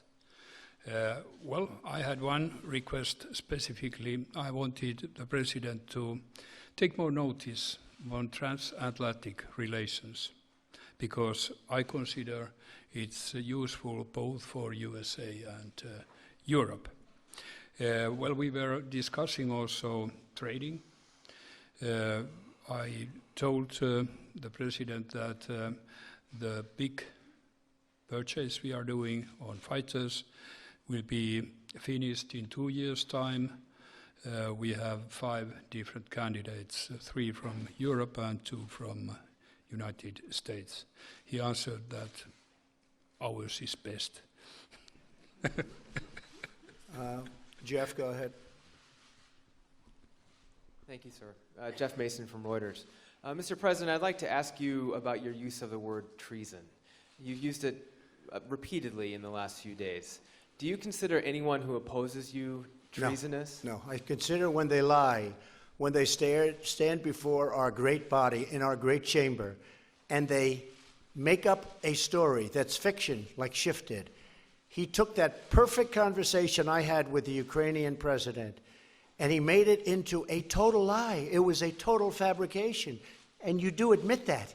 It was a total fabrication. He said this is what, and the only ones that don't like my conversation are the ones that never read it, but they heard Shifty Schiff. That's what I call a lie, and because of the fact that he's lying about the President of the United States and as to what the President says. You know, I believe it or not, I watch my words very carefully. There are those that think I'm a very stable genius, okay? I watch my words very, very closely. And to have somebody get up and to totally fabricate a conversation that I had with another leader and make it sound so bad, it was so evil. And now I see this that just came out minutes ago, where he met at a time that was impossible to have done unless there's corruption involved. And just so you know, we've been investigating on a personal basis through Rudy and others, lawyers, corruption in the 2016 election. We've been investigating corruption because I probably will, I was going to definitely, but I probably will be bringing a lot of litigation against a lot of people having to do with the corrupt investigation, having to do with the 2016 election. For example. And I have every right to do that because the way they've treated me and other people, they've destroyed people. They've destroyed their lives with a phony charge that never existed, and that was collusion, never existed. And you had 18 people that hated Donald Trump, and you had Bob Mueller that hated Donald Trump. And in the end, they couldn't find one damn thing. I could find it on you. They couldn't find one thing about Donald Trump having to do with collusion. This is after 2 years and spending $42 million. And I've been looking at that long and hard for a long period of time. How it started, why it started. It should never happen to another president, ever. But I've been talking about it from the standpoint of bringing a major lawsuit, and I've been talking about it for a long time. We've been investigating the corruption having to do with what they did to my people. They destroyed many people. They came down to Washington to do a great job, and they left home. They left Washington dark. They were dark. They came down here, I say, bright-eyed and bushy-tailed. They wanted to do a great job for the people. They wanted to do a great job. We won the election. And then they get served with subpoenas, all these subpoenas. Now look at Nancy Pelosi. Nancy Pelosi hands out subpoenas like, she has to approve it. She hands out subpoenas like they're cookies. You want a subpoena? Here you go, take them, like they're cookies. Paul Ryan would never give anybody a subpoena. He wouldn't give them when Mark Meadows went in to talk. He wouldn't give them when Jim Jordan went in, when Devin Nunes. He would go in and they'd see Paul. I'm not saying wrong or right, but Paul Ryan, no, let's talk about it. That's a big thing to give a subpoena. Let's talk about it. 2 weeks later, they're still talking. They wanted subpoenas to investigate the corrupt Democrats and the corrupt people on the other side. Paul Ryan would not give subpoenas. Nancy Pelosi, here you go, take it. Who wants a subpoena? Every day you get subpoenas. And Paul Ryan was actually right, probably, because they should never, ever allow a thing like this to happen to our country again. Thank you very much, please. Mr. President, can you just make clear right here, what do you or what did you want President Zelensky to do with regard to Joe and Hunter Biden? If you look at what he said, okay, and he brought it up. I think he brought up the name Rudy Giuliani. What I want is the following, and I've said this loud and clear. We have our ambassadors here. We have Mike Pence here. Why are we the only ones that give the big money to the Ukraine? We give money to Ukraine, and it's bothered me from day one, and you have plenty of people just here. I say, how come it's always the United States that gets ripped? Frankly, Ukraine, we want to help them. And I do like the new president. You know why I like him? Because he was honest. Because he said there was no pressure at all exerted on me, meaning him, by the President of the United States. He said it. By the way, that one sentence should stop this. But he said there was no pressure exerted. But you don't have to ask him. All you have to do is read the transcript, read the telephone call. But what I was having a problem with are two things. Number one, Ukraine is known before him for tremendous corruption. Tremendous. More than just about any country in the world. In fact, they're rated one of the most corrupt countries in the world. And I don't like giving money to a country that's that corrupt. Number two, you don't like I giving said, money. excuse me, number two, I said the following, and I said this loud and clear to everybody. And in fact, Rob Portman backed me up, and there's nobody more honorable than Rob Portman of Ohio. Because he called up, please let the money go. I said, Rob, I hate being the country that's always giving money. When Ukraine helps Europe and the European countries far more than they help us, they're like a wall between Russia and Europe. They're like a wall. They're a big, wide, beautiful wall. And he said, you know what, but it's important. And in fact, he came out and he said that. That was my only reason. Because I don't like being the sucker country. We were the sucker country for years and years. We're not the sucker country anymore. But I gave the money because Rob Portman and others called me and asked. But I don't like to be the sucker. And European countries are helped far more than we are. And those countries should pay more to help Ukraine. Ask a question, please. Thank you, sir. What about Mr. Biden? What did you want about Biden? What did you want him to look into on Biden? Look, Biden and his son are stone cold crooked. And you know it. His son walks out with millions of dollars. The kid knows nothing. You know it, and so do we. Go ahead, ask a question. But the question, sir, was what did you want President Zelensky to do about Vice President Biden and his son Hunter? Are you talking to me? Yeah, it was just a follow-up of what I just asked you, sir. Listen, you ready? We have the President of Finland. Ask him a question. I have one for him. I just wanted to follow up on the one that I asked you, which was, Did you hear what me? did you want Did you him hear to me? Yes, Ask sir. him a question. I will, but I've given you a long answer. Ask this gentleman a question. Don't be rude. No, sir, I don't want to be rude. I just wanted you to have a chance to answer the question that I asked you. I've answered everything. It's a whole hoax. And you know who's playing into the hoax? People like you and the fake news media that we have in this country. And I say in many cases, the corrupt media, because you're corrupt. Much of the media in this country is not just fake, it's corrupt. And you have some very fine people, too. Great journalists, great reporters. But to a large extent, it's corrupt and it's fake. Ask the President of Finland a question, please. Okay, I'll move on now. Mr. President, in your opening remarks, you said to President Trump that you had been to some museums today and that you respected the U.S. democracy and encouraged him to continue it. Are you concerned that that's not happening? And my second question to you, sir, is the WTO ruled today in favor of the United States, saying that the United States can now impose tariffs on European goods because of illegal subsidies against Airbus. That was a big win for the United States, right? It was. You never had wins with other presidents, did you? But we're having a lot of wins at the WTO this was since a I case became that president. started, I think, 10 or 15 years ago. Okay. But excuse me. Your wins are now because they think I don't like the WTO and they want to make sure I'm happy. Because all of those countries were ripping off the United States for many years. They know that I'm wise to it. We've had a lot of wins. This was a $7 billion win. Not bad. But I think the question is for me. So the question, sir, is if you're concerned that the president will impose those tariffs and the effect that that may have on the economy. Yes, first of all, when I referred to your democracy, I just wanted to tell that I'm impressed what American people have gained during these decades, hundreds of years, building up a very impressive democracy. So keep it going on. To WTO, I have a lot of respect to multilateralism and to international institutions. So WTO has given now a decision which is, well, quite tough with Europe. But I just say that the WTO has said its opinion, and that's that. And I just want to finish by saying it's an honor to be with the President of Finland. He's done a fantastic job, very popular, beloved over in Finland.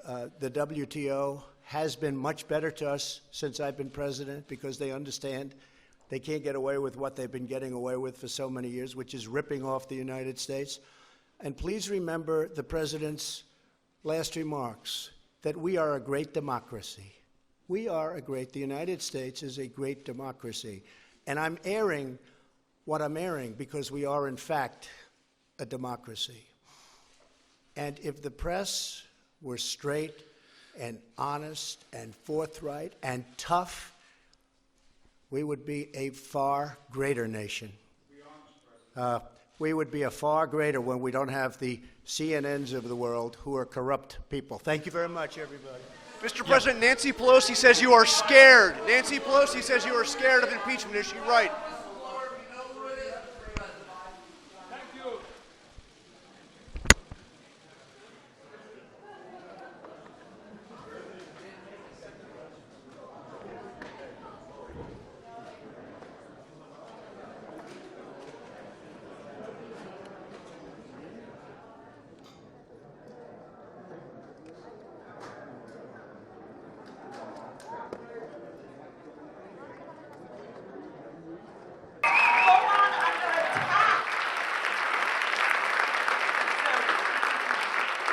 Thank you, and I think that's exactly why we wanted to do this today. So thanks for joining us, and I'm going to have our first person kick it off, Skylar Jordan, who is a senior at Desert Pines. Skylar, where are you?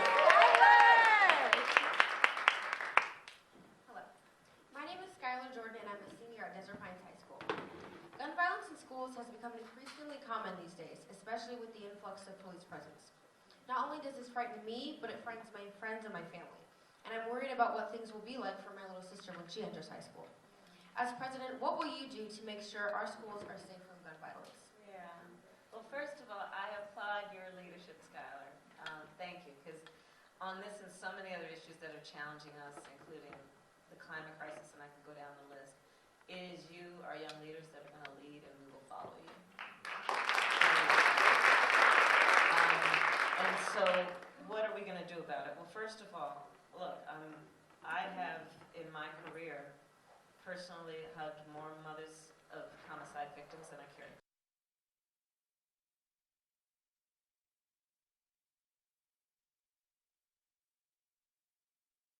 The trauma doctors and the nurses and the hospital workers there and SCIU workers there. So this is, for me, this is not an intellectual or a theoretical topic. And I feel very strongly that leaders have not led because they've not had the courage to lead.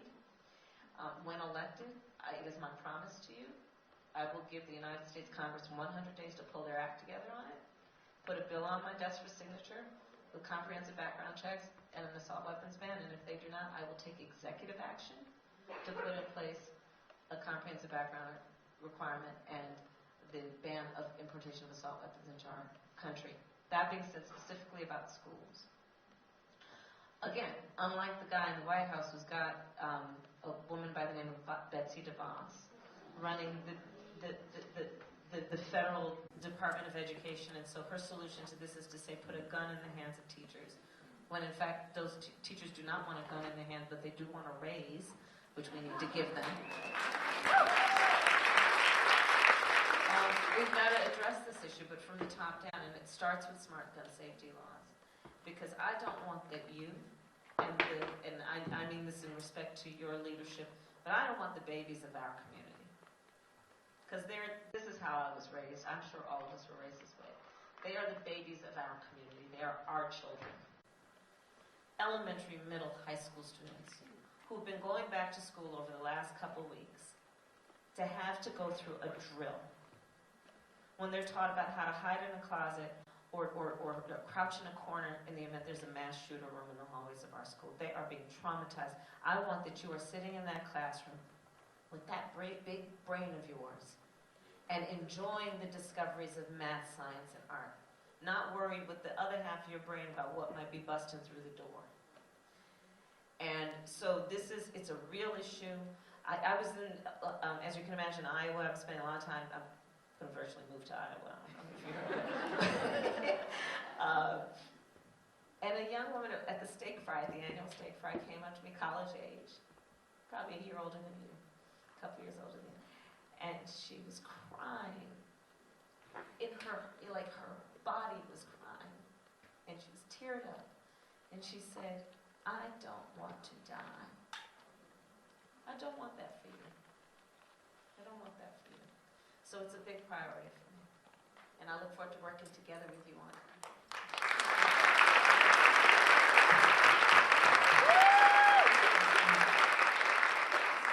Our second question is going to come from Raquel Cruz Juarez, who is who's from Planned Parenthood, Nevada, and originally from Guatemala.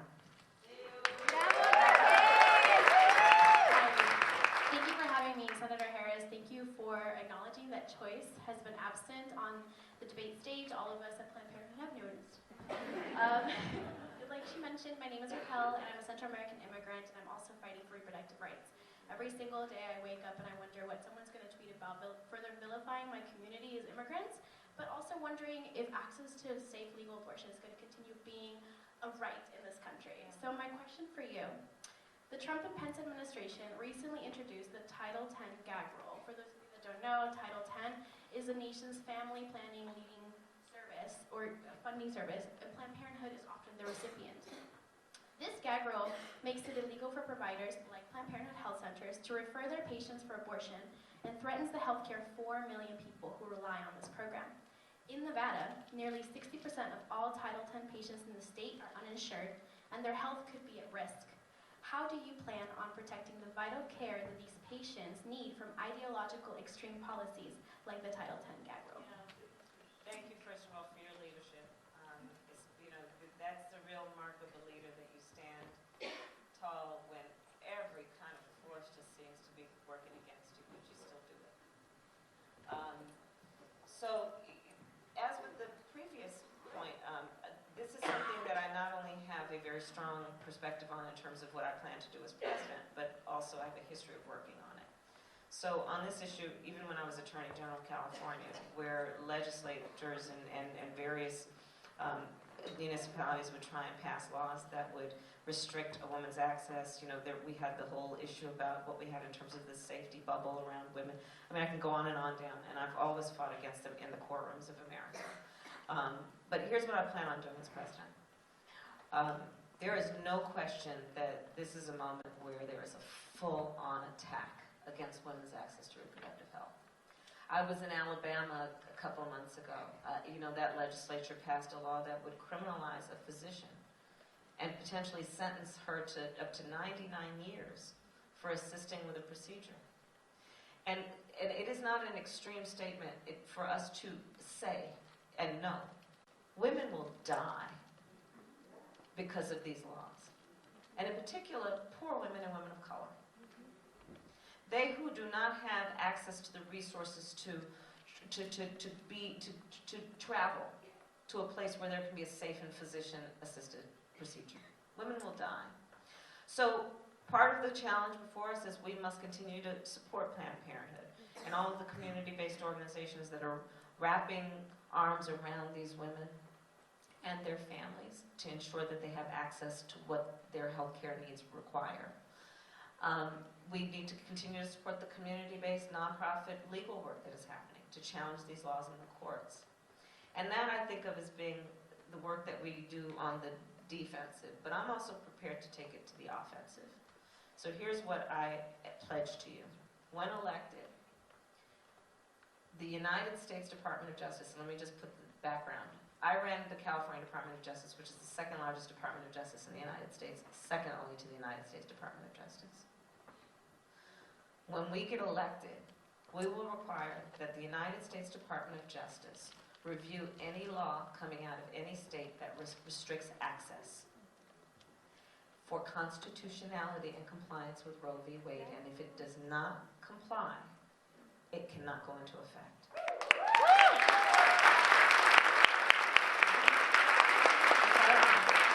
And the model of that is pre-clearance, of course, right? And so there is a model for that, which is, no, what's at stake is so serious that you actually need to get clearance before you can go there. Yeah. Read that. Thank you. Thanks for the question. So now I'm going to call Cecilia Winchell, another college student. So she should be. Is Cecilia here? Hey, how are you? Good, how are you? So my name is Cecilia. I'm currently a freshman at UNLV, and my mother is a first-generation immigrant who has been raising me as a single mother for the past 7 years. She has always worked hard to make sure that I succeed, and as a result, she has had to put off much of her life and full-time work in order to raise me. Now that I'm in college, she's trying to get back into the workforce, and she's finding there to be lots of obstacles in the way. Just one concern that she's voiced to me is that because of her accent, a lot of people, including potential employers, treat her differently because of it. And single mothers are statistically one of the poorest demographics in the nation. Senator Harris, my question is, what are your plans to ensure that immigrants and their families, especially single mothers such as mine, can have the support necessary to make a living?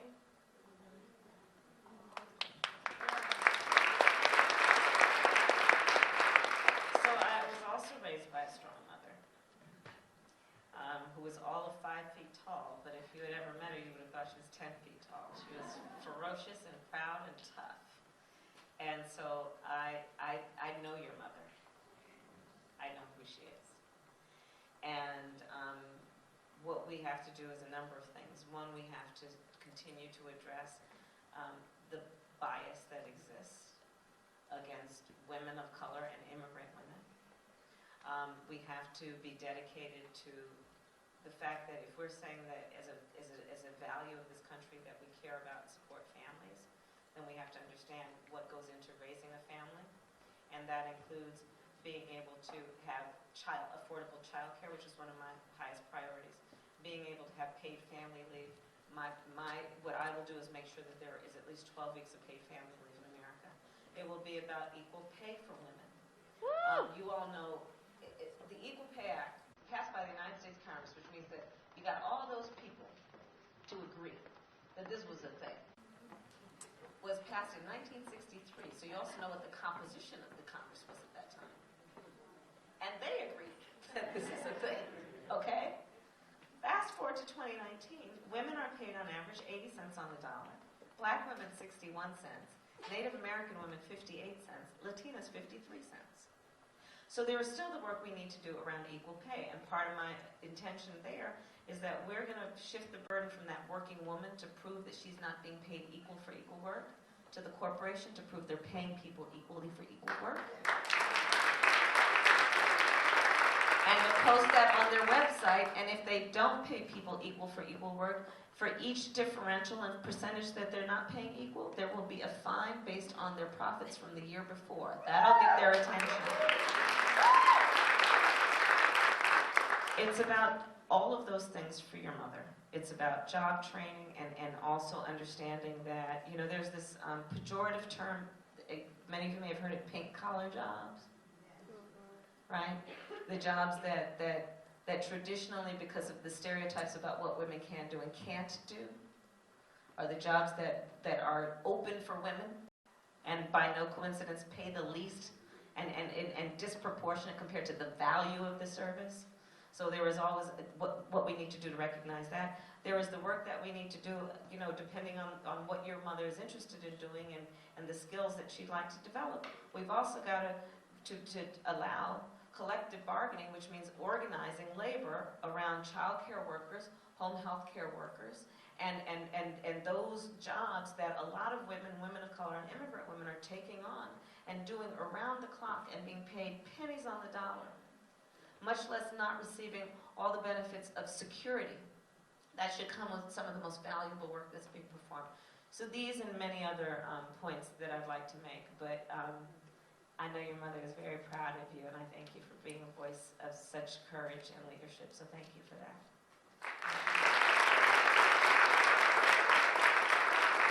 The next question is from a really powerful leader here in Nevada, Erica Washington, the director of Make It Work Nevada. Good evening. Thank you. Again, my name is Erica Washington, and I am the executive director of Make It Work Nevada, and also the mom of this lovely young woman here. The most important title here.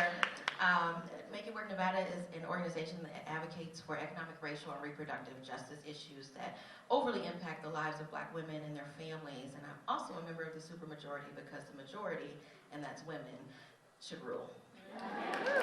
Our organization has been conducting a Black Women's Agenda survey and talking directly to as many black women in Nevada as we can about their concerns and views on issues such as access to affordable child care, paid family leave, and maternal mortality. All of them have stories layered with struggle and pain, but most still have hope for their lives, individually and collectively, that they can be better. Black women are the cornerstone of America, especially when it comes to voting. Yet many who spoke to felt that their voice is taken for granted and their lives have seen little positive change. Child care costs are devastating our families here in Nevada, with the average cost of child care being more expensive than the tuition of UNLV. We have countless ambassadors within our organization who identify child care affordability as a source of both financial and emotional stress. Barely 7% of Nevadans are paying what the U.S. Department of Health and Human Services define as affordable child care. My question: your plan for affordable child care will require significant investment from the federal government so that the working families pay no more than 7% of their income to child care. Can you tell us how you will make that work and when we can expect this windfall of change? Yes. So first of all, thank you for your leadership, and I could go at length about all of the issues that you've described, including maternal mortality. I've been a leader in the United States Senate on that issue. Because the fact is black women are dying at 3 to 4 times the rate of other women in connection with childbirth. And you don't have to scratch the surface deep enough on this issue to understand. It is not about socioeconomic status. It is not about education status. Remember Serena and what? It literally is about racial bias. And the fact that when a black woman walks into a hospital, a doctor's office, or a clinic, what she is expressing about her needs or her pains are not being taken seriously. So I've been a leader on that, will continue, but just going into all of the various things. First of all, yes, so that is my plan, that no family should have to pay more than 7% of their income in child care. How are we going to address it and how are we going to deal with it? Well, first of all, when I talked about the equal pay, that fine is going to go into paid family leave. That's where that's going to go. And sadly, I think that there's going to be a lot of money in that. Right? It is also about, and on so many of these issues, I really do not think about it in terms of cost. I think about it the way anybody who runs a successful business thinks about this. What is the return on investment? This is about investing in families and communities. And therefore, I'm not going to let anybody say to me, oh, how much is that going to cost? Because nobody asked that when they passed that tax bill benefiting the top 1% and the biggest corporations of America. Who's asking that about the billions of dollars that have been put in the criminal justice system of America, right? So the way I think about it is return on investment, and the American people are going to get a great return on investment on this issue. And for that reason, it is one of my highest priorities. Thank you.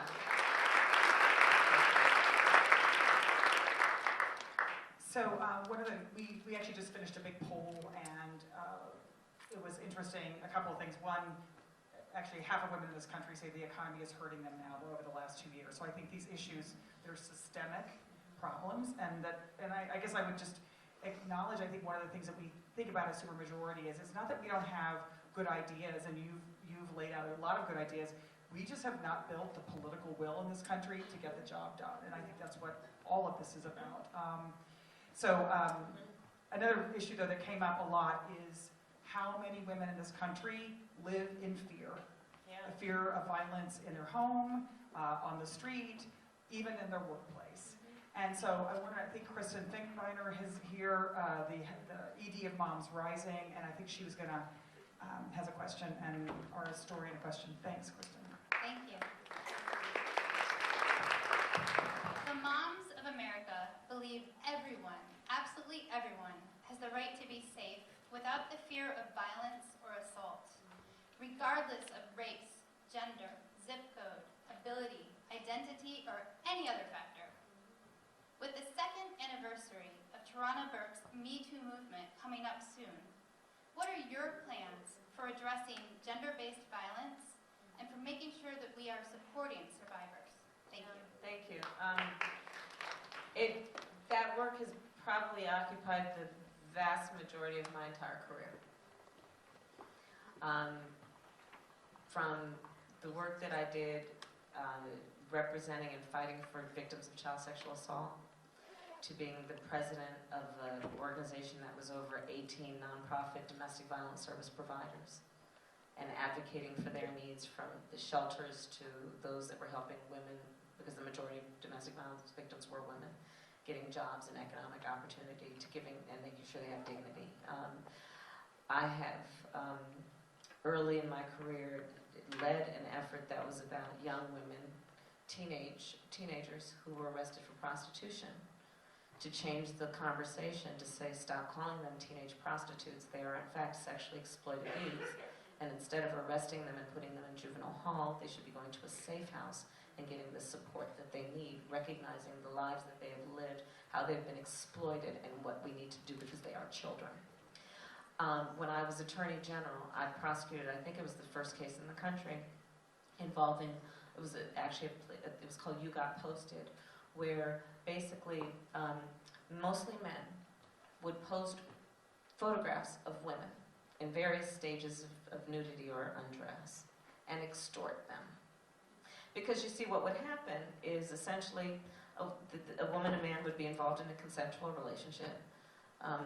Then especially, with this era of smartphones, everybody's taking pictures of everything, right? And so they then have the photograph, the relationship would break up, and these men would post it at this place. And then the women would find out. I had women who were finding out because they were sitting down at a job interview and being asked all these questions that didn't make sense, right? And then realized this thing was going on.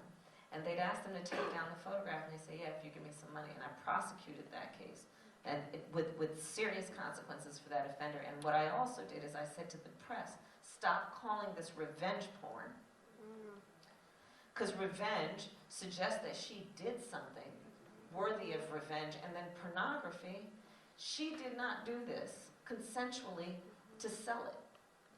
That's her business if she did, but that's not what happened, so stop calling it that. And so we compelled that they would change the name and call it, and what we called it was just cyber exploitation.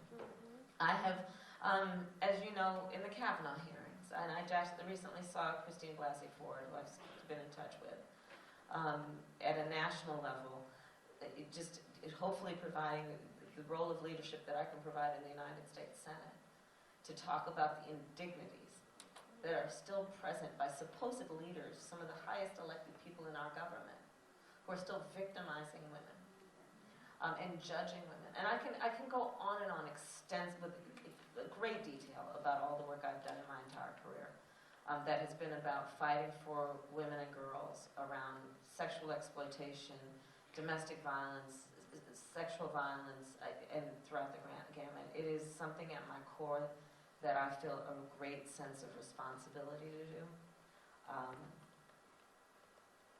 Women, and these are the 5 principles, I think, of what you're doing in supermajority. And it's about respecting women's bodies. It's about understanding that women in America still do not feel safe. And we need to acknowledge it in a way we deal with it and stop it. And so it will always be one of my core areas of very serious priority. And I can talk with you at length about what that means in terms of the Department of Justice that we will run and how it will take seriously these issues, but also what we need to do around public education, what we need to do to support women. The work I did on domestic violence, a lot of it included saying, hey, guess what? You need to understand that one of the strongest instincts that a human being, that a member of the species has, is the instinct a mother has to protect her children. And she will endure just about anything if it means keeping a roof over those children's head and making sure they eat. And so if we're going to talk about the statistics on domestic violence, 1 out of 2 women have experienced some form of violence. Don't talk about it, but it's a reality. Well, one of the best ways that we can avoid and prevent it is make sure women have economic opportunities so they're not reliant on an abusive relationship to keep a roof over their head and put food on the table. All of these issues are connected. You know, when people would say to me, Kamala, talk to us about women's issues, because maybe the first woman elected for these positions. And I'd say, you know what, I am so glad you want to talk about the economy.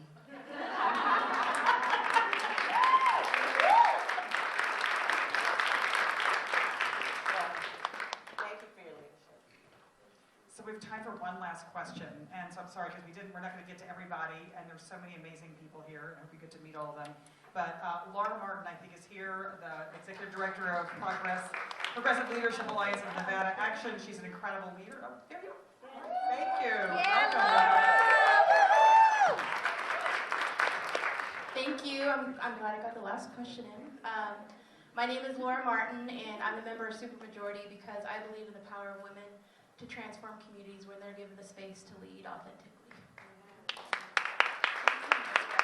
And that's why I believe in rule number 5, a government that represents us. And we read it earlier, but just quickly, it means from the school board to the White House, women are represented. The right to vote is protected and promoted. All voters have access to the polls, and every vote is counted. And we know with people like our friend Stacey Abrams, that's not always true. And so my question for you is, as president, what can you do to ensure access to the polls? It doesn't depend on what state you live in or who your Secretary of State happens to be. Yeah. And also as president, what can you do to encourage states to return the right to vote to all citizens who are no longer in state custody, regardless of what is happening with them at the moment, like we did here in the Nevada legislature this session? Yeah. So,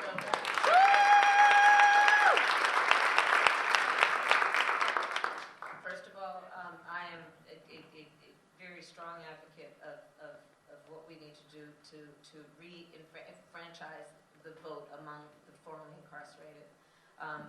It is inhumane, frankly, that we would take away one of the most fundamental rights of citizenship after people have done their time, they've served their time, and so that's very important to me.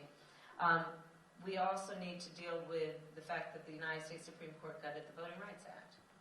So after 2013, in that case, we had probably 24 states that passed laws that were designed to suppress the vote. North Carolina, you guys probably remember, right? You remember, and then the Supreme Court there, the Court of Appeals said that law was passed with surgical precision to suppress the black vote. So we've got to, and what I intend to do as president is put teeth back in the Voting Rights Act by passing legislation that will actually put back in the enforcement mechanism that has been taken out.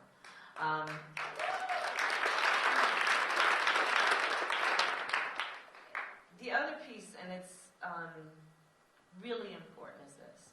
I plan to be a president that is engaged in what is happening around state elections. Because the reality of it is that, to your point, there are so many, including the laws that we're talking about in terms of violating a woman's access to reproductive health, that are getting passed in state legislatures. And so we have to understand that we can talk all we want in these fancy talks and these lovely speeches at a national level about what we're going to do, and we have these things, and we have these things on the Senate floor or wherever. It doesn't matter if it doesn't hit the streets.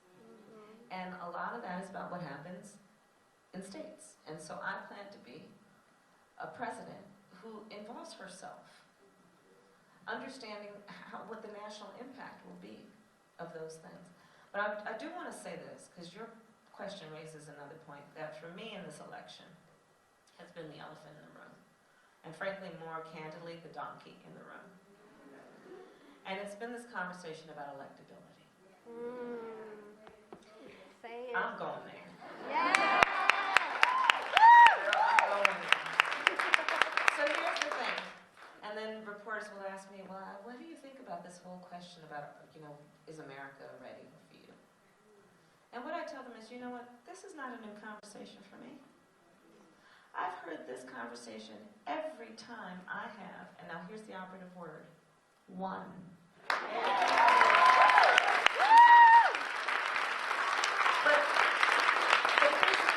here's the thing, and this is not a statement about me, by the way, but every time I ran for these offices, they're not ready for you. It's not your turn. It's not your time. Nobody like you has done this before. Oh, I think you'd be great, but I don't think everybody else is ready. And I didn't listen, and of course we won. But the more important point that I'm making here, you didn't listen. The people didn't listen. And so much of what our movement is about reinforcing the fact, to remind people we have agency, and we have strength, and we have power if we have the ability to believe and have faith in what can be unburdened by what has been. And I'm clear about this, guys. I'm also clear of the context in which I'm running for president. I'm clear that in November of 2016, that night, we were devastated. The idea that we could have elected the first woman president, and then it didn't happen, and it devastated. It was painful, still is. And so there are people who are saying, maybe America's not ready. I wanted it so much last time. Maybe America's not ready. And here's my response to that.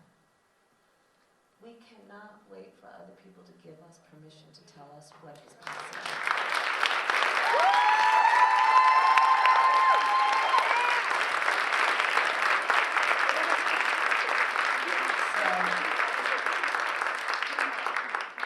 I thank you for raising the subject because it's something that's been on my mind. Well, Senator Harris, we are so honored as supermajority. And it sounds like just from all of your responses that actually you kind of support the majority rules. Are you for it? All right, this is good. So thank you for your candidacy. Thank you for sharing and listening. Yeah, thank you very much. And so with that, just yeah, go forth. And can we all give it up? Give it up.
Bernie Sanders, because I know he's on all of our minds.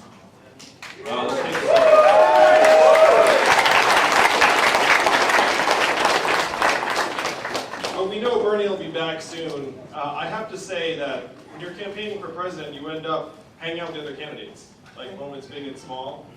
And so you can imagine campaigning around the country and then seeing someone week after week and then hearing that they get hospitalized because of a health problem. Like you were like, I just saw that person last week. No, he was fine, handling hardy. And so I did what I'd urge all of you to do, which is call your parents, call your loved ones, just tell them that you love them, and just know that we have to make the most of the time we have. And that's what we're doing tonight here in Las Vegas. We're going to come together and talk about the future and what we can do to make it one that we're actually excited about. Now, I'm sorry I missed my intro. I feel bad about that. It was the Russians. They're always trying to mess with me again. But I love being among union workers and leaders. How many of you all work at in a union shop?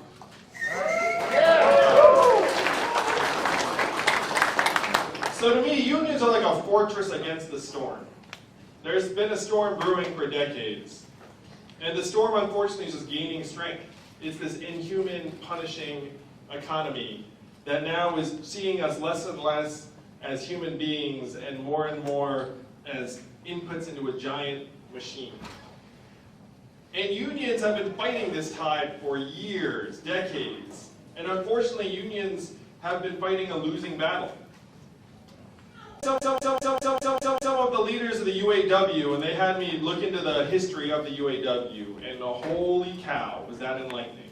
Where you look into the history of the UAW and Walter Reuther and his brother, and what they had to do to fight for workers' rights, this man was literally shot in his own home. And he came back and said, "You can't keep me down." His brother gets shot. Can't keep him down. And they fight and fight. And unions are the reason why we have so many of the rights we enjoy today. But union membership peaked at 33% earlier, well, last century, it's 1940s. And then today it's down to 10%. Only 7% of private sector workers are in union today. And so what happened was there was like a literal life or death fight for workers' rights that went on, and then slowly they just chipped away at it over time. Like you didn't really notice it, but they just like undermine unions, undermine labor at every turn. And the biggest thing that they managed to do is they managed to turn us all, they managed to brainwash us all into thinking that economic value and human value are the same things. They managed to make us think that if you can't add value in today's punitive economy, that it's somehow your fault. And unions have been such a force in letting us know that that is not right. That we have to fight for a just system that actually serves us well and serves our kids well. So I want to acknowledge the history of the union movement and our place where we are today. So I'm running on a campaign. You've all heard at some point that there's an Asian man running for president who wants to give everyone $1,000 a month. You remember hearing that?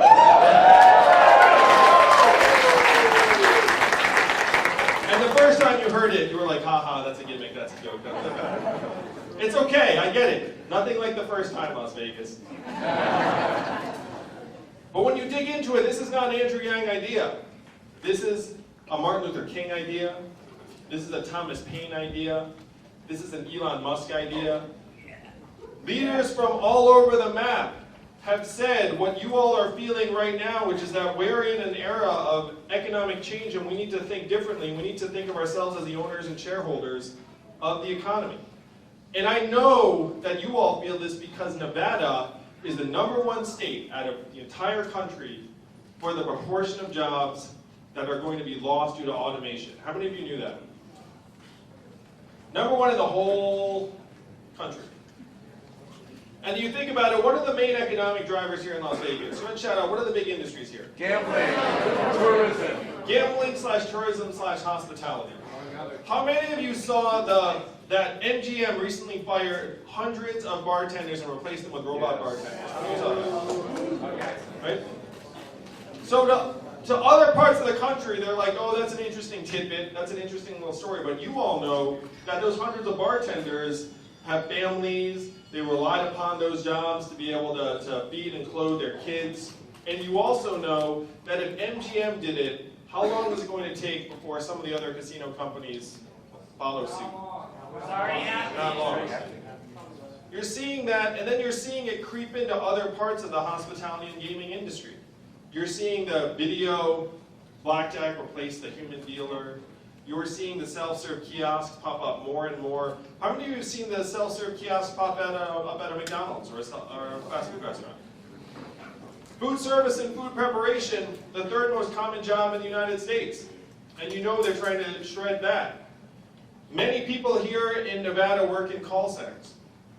When you call the customer service line of a big company and you get the bot or software, you probably do the same thing I do, which is you go 000, human, and then it takes it on.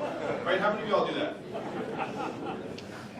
In 2 or 3 short years, the software is going to sound like this. Hey, Andrew, how's it going? What can I do for you? It'll be efficient, delightful, a little bit sexy, apparently.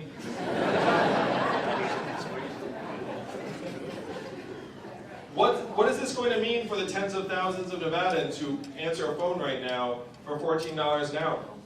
I was just in New York City and I asked 70 CEOs point blank, I said, how many of you are looking at replacing your back office, call center workers, and other workers with technology and software? Guess how many hands went up out of 70? All 70. All 70 went up. Yeah. The truth is you could fire that CEO if he didn't do that deal. Because of our capital incentives, they optimize for only one thing, and that's the bottom line. That's the profitability. That CEO almost has no choice but to get rid of those back office workers and replace them with machines and software. How many of you have noticed stores closing around where you live here in Nevada? And why are those stores closing? Amazon. One word answer. Amazon soaking up $20 billion in business every single year. How much did Amazon pay in taxes last year? 0! That is your math, Nevada. 20 billion out, 0 back. Being a retail clerk is the most common job in much of the country. The average retail cashier or worker is a 39-year-old woman making between $9 and $11 an hour. When her store or mall closes, what is her next move going to be? We're in the midst of the greatest economic transformation in the history of our country, what experts are calling the fourth industrial revolution.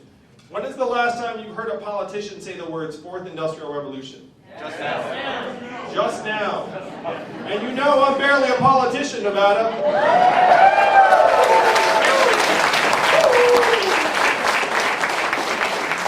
My intention was not to become president. I have the high school photos to prove it.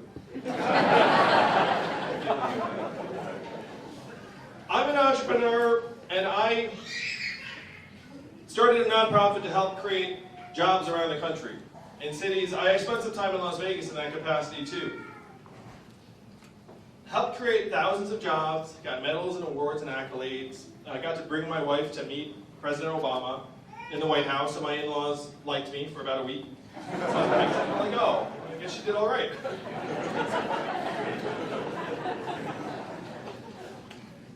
And then Donald Trump won the election in 2016.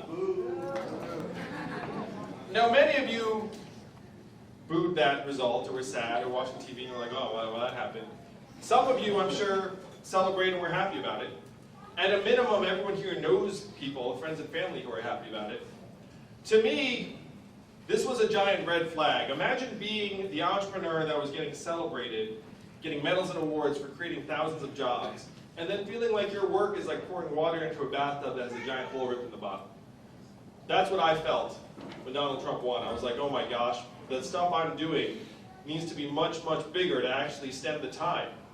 Particularly because I saw firsthand the aftermath of the loss of manufacturing jobs in these communities.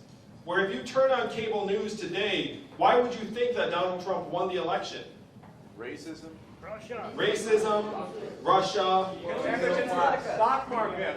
Hillary, Facebook, FBI, the economy. But the real catalyst in the numbers, and I'm a numbers guy, was that we automated away 4 million manufacturing jobs in Michigan, Ohio, Pennsylvania, Wisconsin, Iowa. And if that list of states sounds familiar, those are the states that Donald Trump needed to win and did win. He won every single one of them. And if you dig into the voter district data, you find there's a straight line up between the adoption of industrial robots and the movement towards Donald Trump. So I went to Washington, D.C. with the facts and figures saying, look, it's not immigrants that are causing these problems. Am I right, Las Vegas?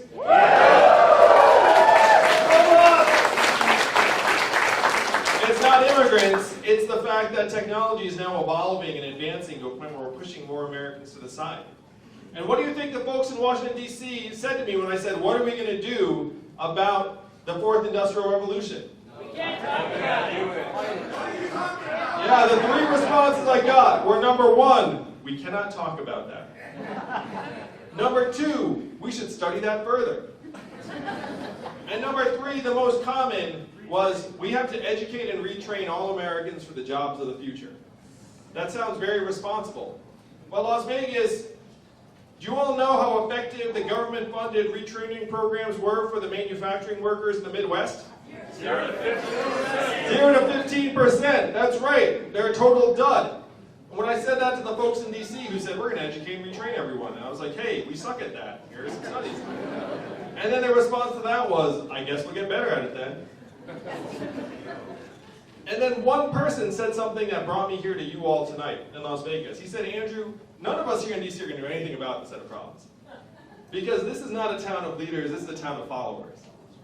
And the only way we would do anything about it is if you create a wave in other parts of the country and bring that wave crashing down on our heads here in D.C. And I said, challenge fucking accepted.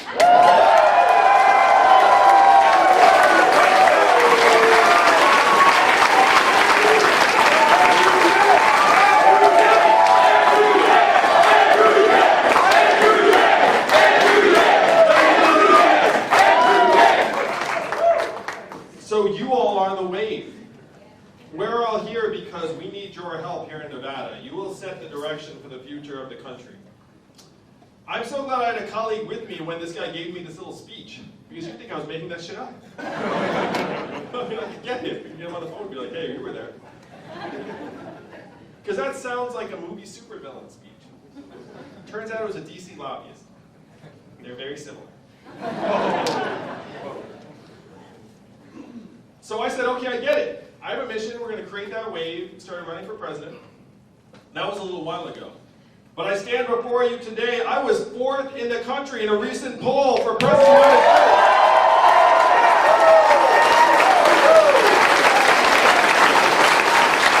It just came out today that we raised $10 million in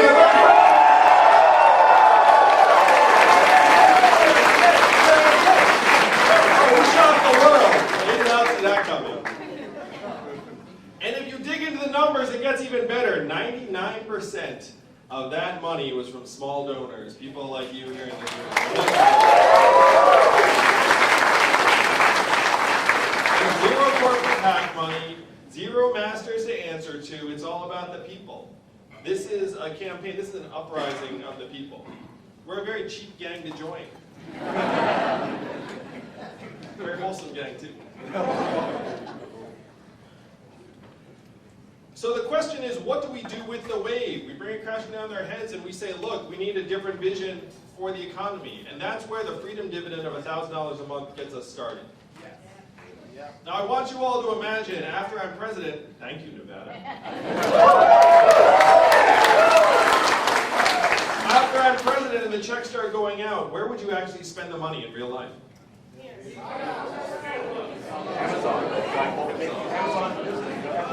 Student loans, someone said. Retirement. Retirement, car repair, savings. How much of it would stay right here?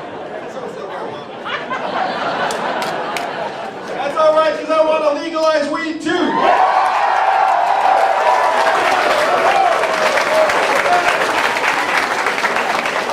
We all know it should be legal. We all know that. And I'm going to go a step further. I'm going to mass pardon everyone who's in jail for a non-violent I'm going to pardon them all on April 20th, 2021, and then I'll high-five them on the way out of jail. And they're going to look around and be like, things have changed since I went in. You got to ask, why are we always pardoning these rich weirdos? I want to pardon people no one has ever heard of. Like the anonymous American who just should not be in jail in the first place. That's the kind of person I want to pardon.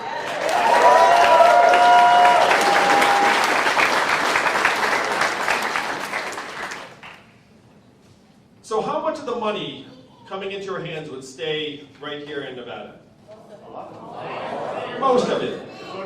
A little bit of it would float up to Amazon and Netflix. You'd like upgrade your Netflix subscription. Buy some extra appliances on Amazon. But most of it would stay right here in Nevada. It would go to car repairs you've been putting off, and daycare expenses, and Little League signups, and local organizations. It would end up creating tens of thousands of jobs right where you live and work. This is the trickle-up economy from our people, our families, and our communities up. And this is what we can make real together. I talk a lot about my wife, who's at home with our boys right now, one of whom is autistic. And right now there are so many women around the country who are doing work that the market recognizes at zero. And I think that's wrong, and we can change that. We have to change that.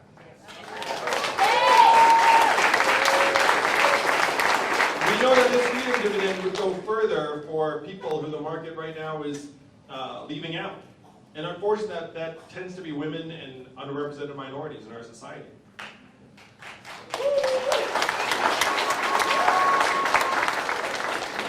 But it doesn't stop just by putting economic buying power into our hands. We have to actually change the measuring sticks for our economy. How many of you were excited about GDP when you woke up this morning? You were like, I hope I make a big contribution today. I can feel it. And how much does my wife's work count at in GDP? Zero. Zero. And you know that's perverse. I mean, she's doing such hard work. I was off the trail for a couple days taking care of my kids. And you know what I said after a couple days? get me back to doing something easy like running for president. And if you're a parent, you know what I'm talking about. It's so challenging, but it's the best thing we do. So if GDP does not excite you all, or any of us really, and you know how messed up it is that GDP is at record highs in this country right now. Also at record highs? Suicides, drug overdoses, stress levels, financial anxiety and insecurity, divorce rates, student loan indebtedness, all also at record highs. It has gotten so bad that American life expectancy has declined for the last 3 years in a row. The first time, well, when was the last time that happened? The Spanish flu of 1918, 100 years ago. A global pandemic that killed millions. We are now back in Spanish flu territory because of suicides and drug overdoses overtaking vehicle deaths for the first time in American history. You don't see that on the news, right? It's all like, oh, it must have been Russia. I mean, the fact is you have this rot in our society that's been eating us up for years. And it's not a Republican or Democrat thing. We've just been, unfortunately, subject to a government that does not care about us, that is not responsive to us, that does not care if our way of life gets better or worse. No, and I've been to DC in that town. I mean, the worst part about running for president is that after I win, I have to move to that fucking town.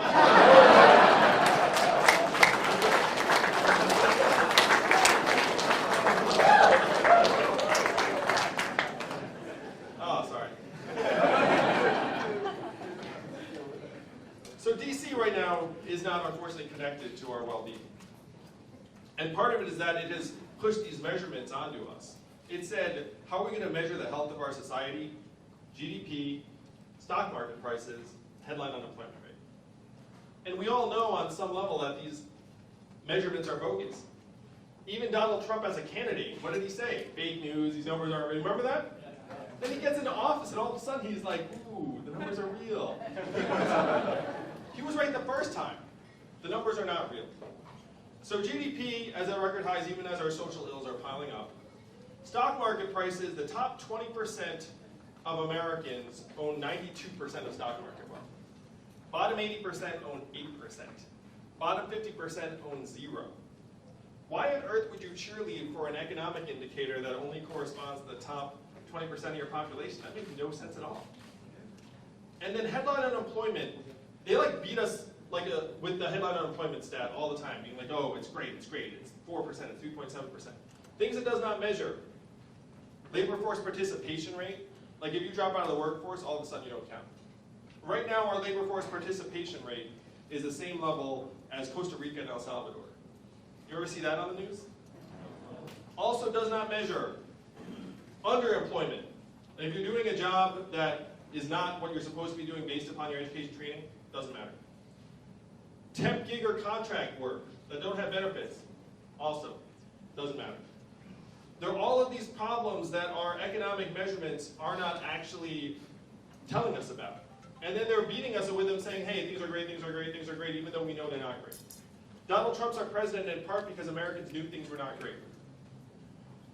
He said, we're going to make America great again, and then what did Hillary say in response? America's already great. Remember that? And then it did not work out. Well, that was not the right answer. So if you have these economic measurements that are driving us off a cliff, even the inventor of GDP said this. He said, this is a terrible measurement for national well-being. We should never use it as that. 100 years ago we said that. Here we are, following it off the cliff. So what measurements, if they got better for you here in Nevada, you would actually get excited about? If I said, hey, this went up. Mental health. Health and life expectancy. If someone said air quality, what do you think of that? Air quality? How about mental health and freedom from substance abuse? How about childhood success rates? If these things got better, you'd actually be very, very excited. You'd be very happy. As your president, I will make these the new measurements of our economic progress. It's actually not that hard. As your president, I'm going to go down the street to the Bureau of Economic Analysis and say, hey, GDP, 100 years old, kind of useless. We're going to modernize it to include our health and life expectancy, our clean air and clean water, mental health and freedom of substance abuse, criminality and recidivism. We can actually like bake in the measurements that we care about, and then I'll report how we're doing by these measurements to you all every year at the State of the Union. I will be the first president to use a PowerPoint deck at the State of the Union, Las Vegas.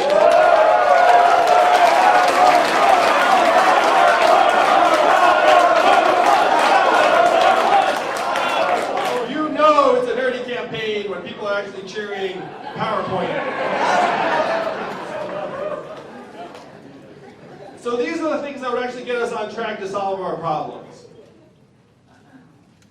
If you don't have the right measurements, you can never make progress. How many of you have run a business or started a business or run an apartment? Like imagine if you had the wrong measurements. How's that business going to do over time? Really, really poorly. That's where we are as a society today. So those are a couple of the big ideas that we can actually make happen very, very quickly. And this is the secret. A lot of times in politics we talk about things that we cannot actually change. But there is nothing stopping the majority of citizens of a democracy from getting together and voting ourselves a dividend. Nothing at all. Companies do it all the time. If you look at the companies that have declared a dividend, Verizon, Microsoft, Coca-Cola, they get together and say, you know what? Our shareholders should get some of our profits and earnings. Everyone says that's a great idea. It's time for the United States to do the same thing.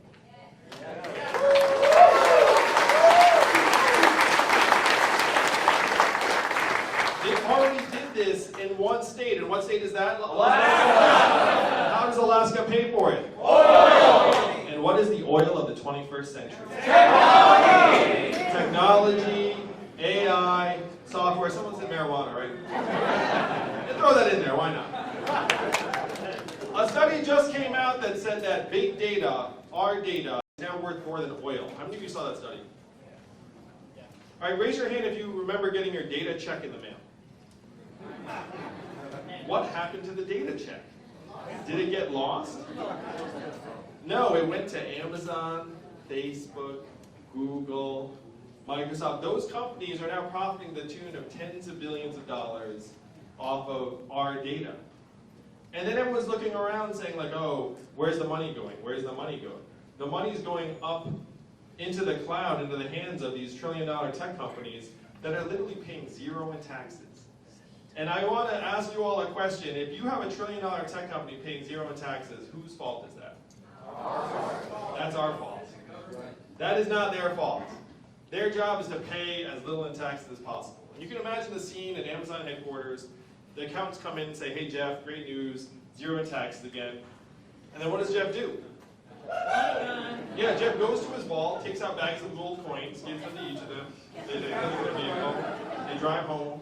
They then do like a gold coin bath, like Scrooge McDuck. That is their job. It is our job to make sure they can't do that. Am I right, Nevada? Now, so this is the vision of a modern, human-centered economy that actually works for us. And I come to you today, again, I'm going to ask you all, is it harder to go from anonymous to fourth in the polls or fourth to first? What do you think, Nevada? I think it's harder to go from anonymous to fourth. I think we've already done the hard part.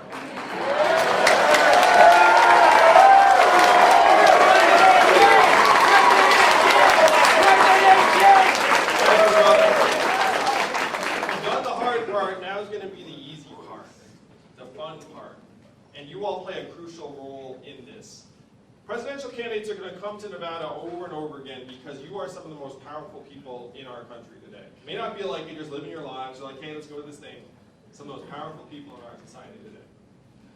How many of you consider yourselves really into politics? Raise your hands.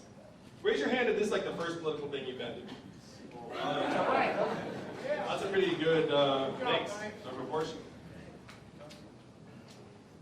So I'm going to break down for you all what we need to do to win. And it's very, very doable. I'm very happy to say. So here's the path. For those of you who are new to politics, what's the first state that votes in the Democratic primary? Iowa, that's right. Iowa's February 3rd. What's the second state? New Hampshire. New Hampshire, that's right. It's like about 10 or so. And then what's the third state? Nevada. Cool. That's right. First in the West. The odds of this race being resolved by the time it gets to you, essentially zero. You know what I mean? Like, by the time it comes to you, it's still going to be up in the air. It's still going to be a dogfight. Who you vote for ends up with a huge leg up, like a giant turbo boost. New Hampshire votes right before you guys, and the Yang Yang is going to do great in New Hampshire in particular. What is the third party?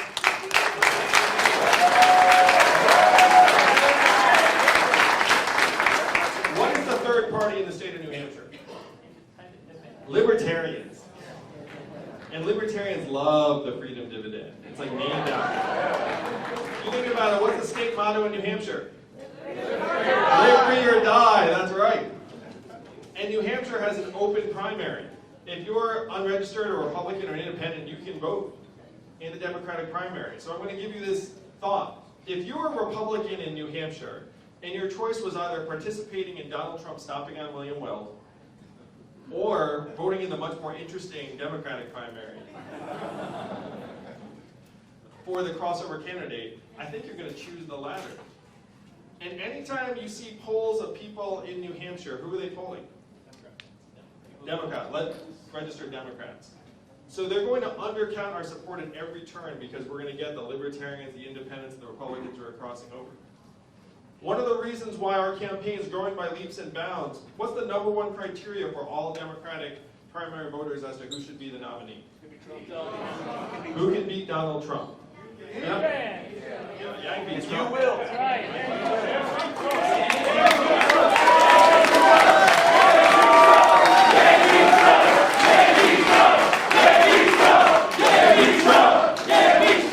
That's right. That is the math. So here is that math. I'm one of only 2 candidates in the field that 10% of Donald Trump voters say they will support in the general election. Which means after I'm the nominee, we win the whole thing in 2020.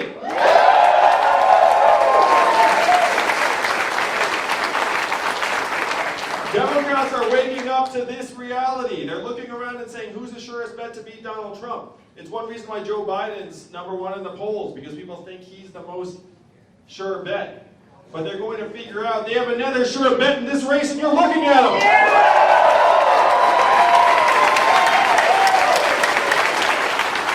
And you can feel in this room why we're going to be so successful, because this is the campaign that can draw in disaffected Trump voters. Some of you are in this room, I know. Go ahead. Go ahead, raise your hands and acknowledge a little bit. Let's acknowledge someone. Someone's here. They're in the back. Let's give them a round of applause.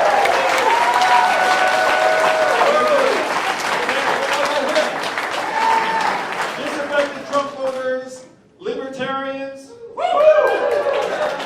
independents,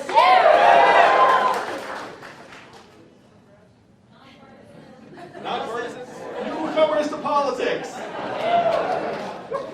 and Democrats and progressives. We can build a much broader coalition to take on and defeat Donald Trump in 2020 than any other candidate in the field. Because it's not left, it's not right, it's forward! That's where we're going to take the country in 2020.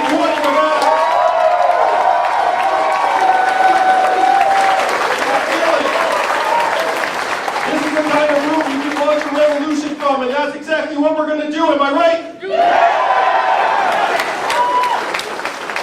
Donald Trump is our president today because he got some of the problems right. We have to acknowledge that, but his solutions were not what we need. They were the opposite of where we need to go. What were his solutions? We're going to build a wall. We're going to turn the clock back. We're going to bring the old jobs back. We have to do the opposite of these things, Nevada. We have to turn the clock forward.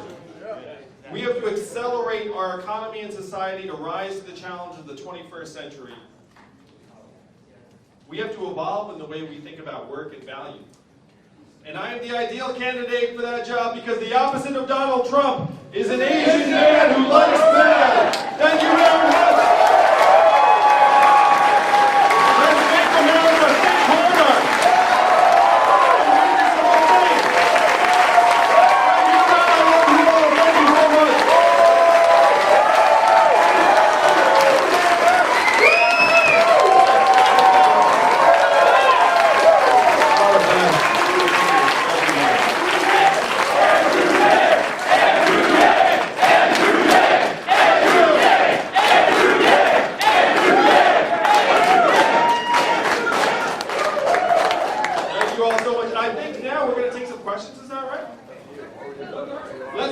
questions.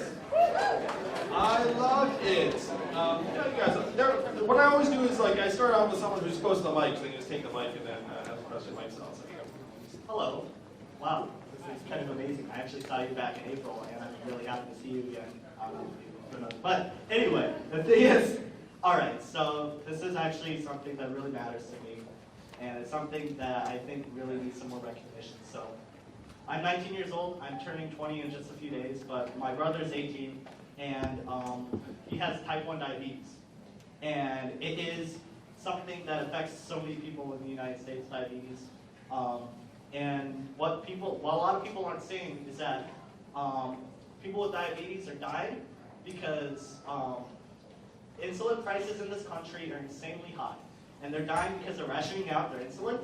They're dying because there's a huge problem in this country where people can't get their insulin. It's not happening in Canada or Mexico or Britain, any other developed country in the world. And when he turns 26, when he's off of his plan, when he's off the parents' plan, what's going to happen is that he's not going to have access to this healthcare plan anymore. He's going to be on his own. I don't know what's going to happen by the time it's 2026. I don't know if, what's going to change, if he's going to have access to his medication. And there's so many people who already have diabetes that are dying because they're rationing out their insulin, and I want someone as president who can deal with that and that has the capability to do it. So, thank you. Thank you. Let's give him a round of applause.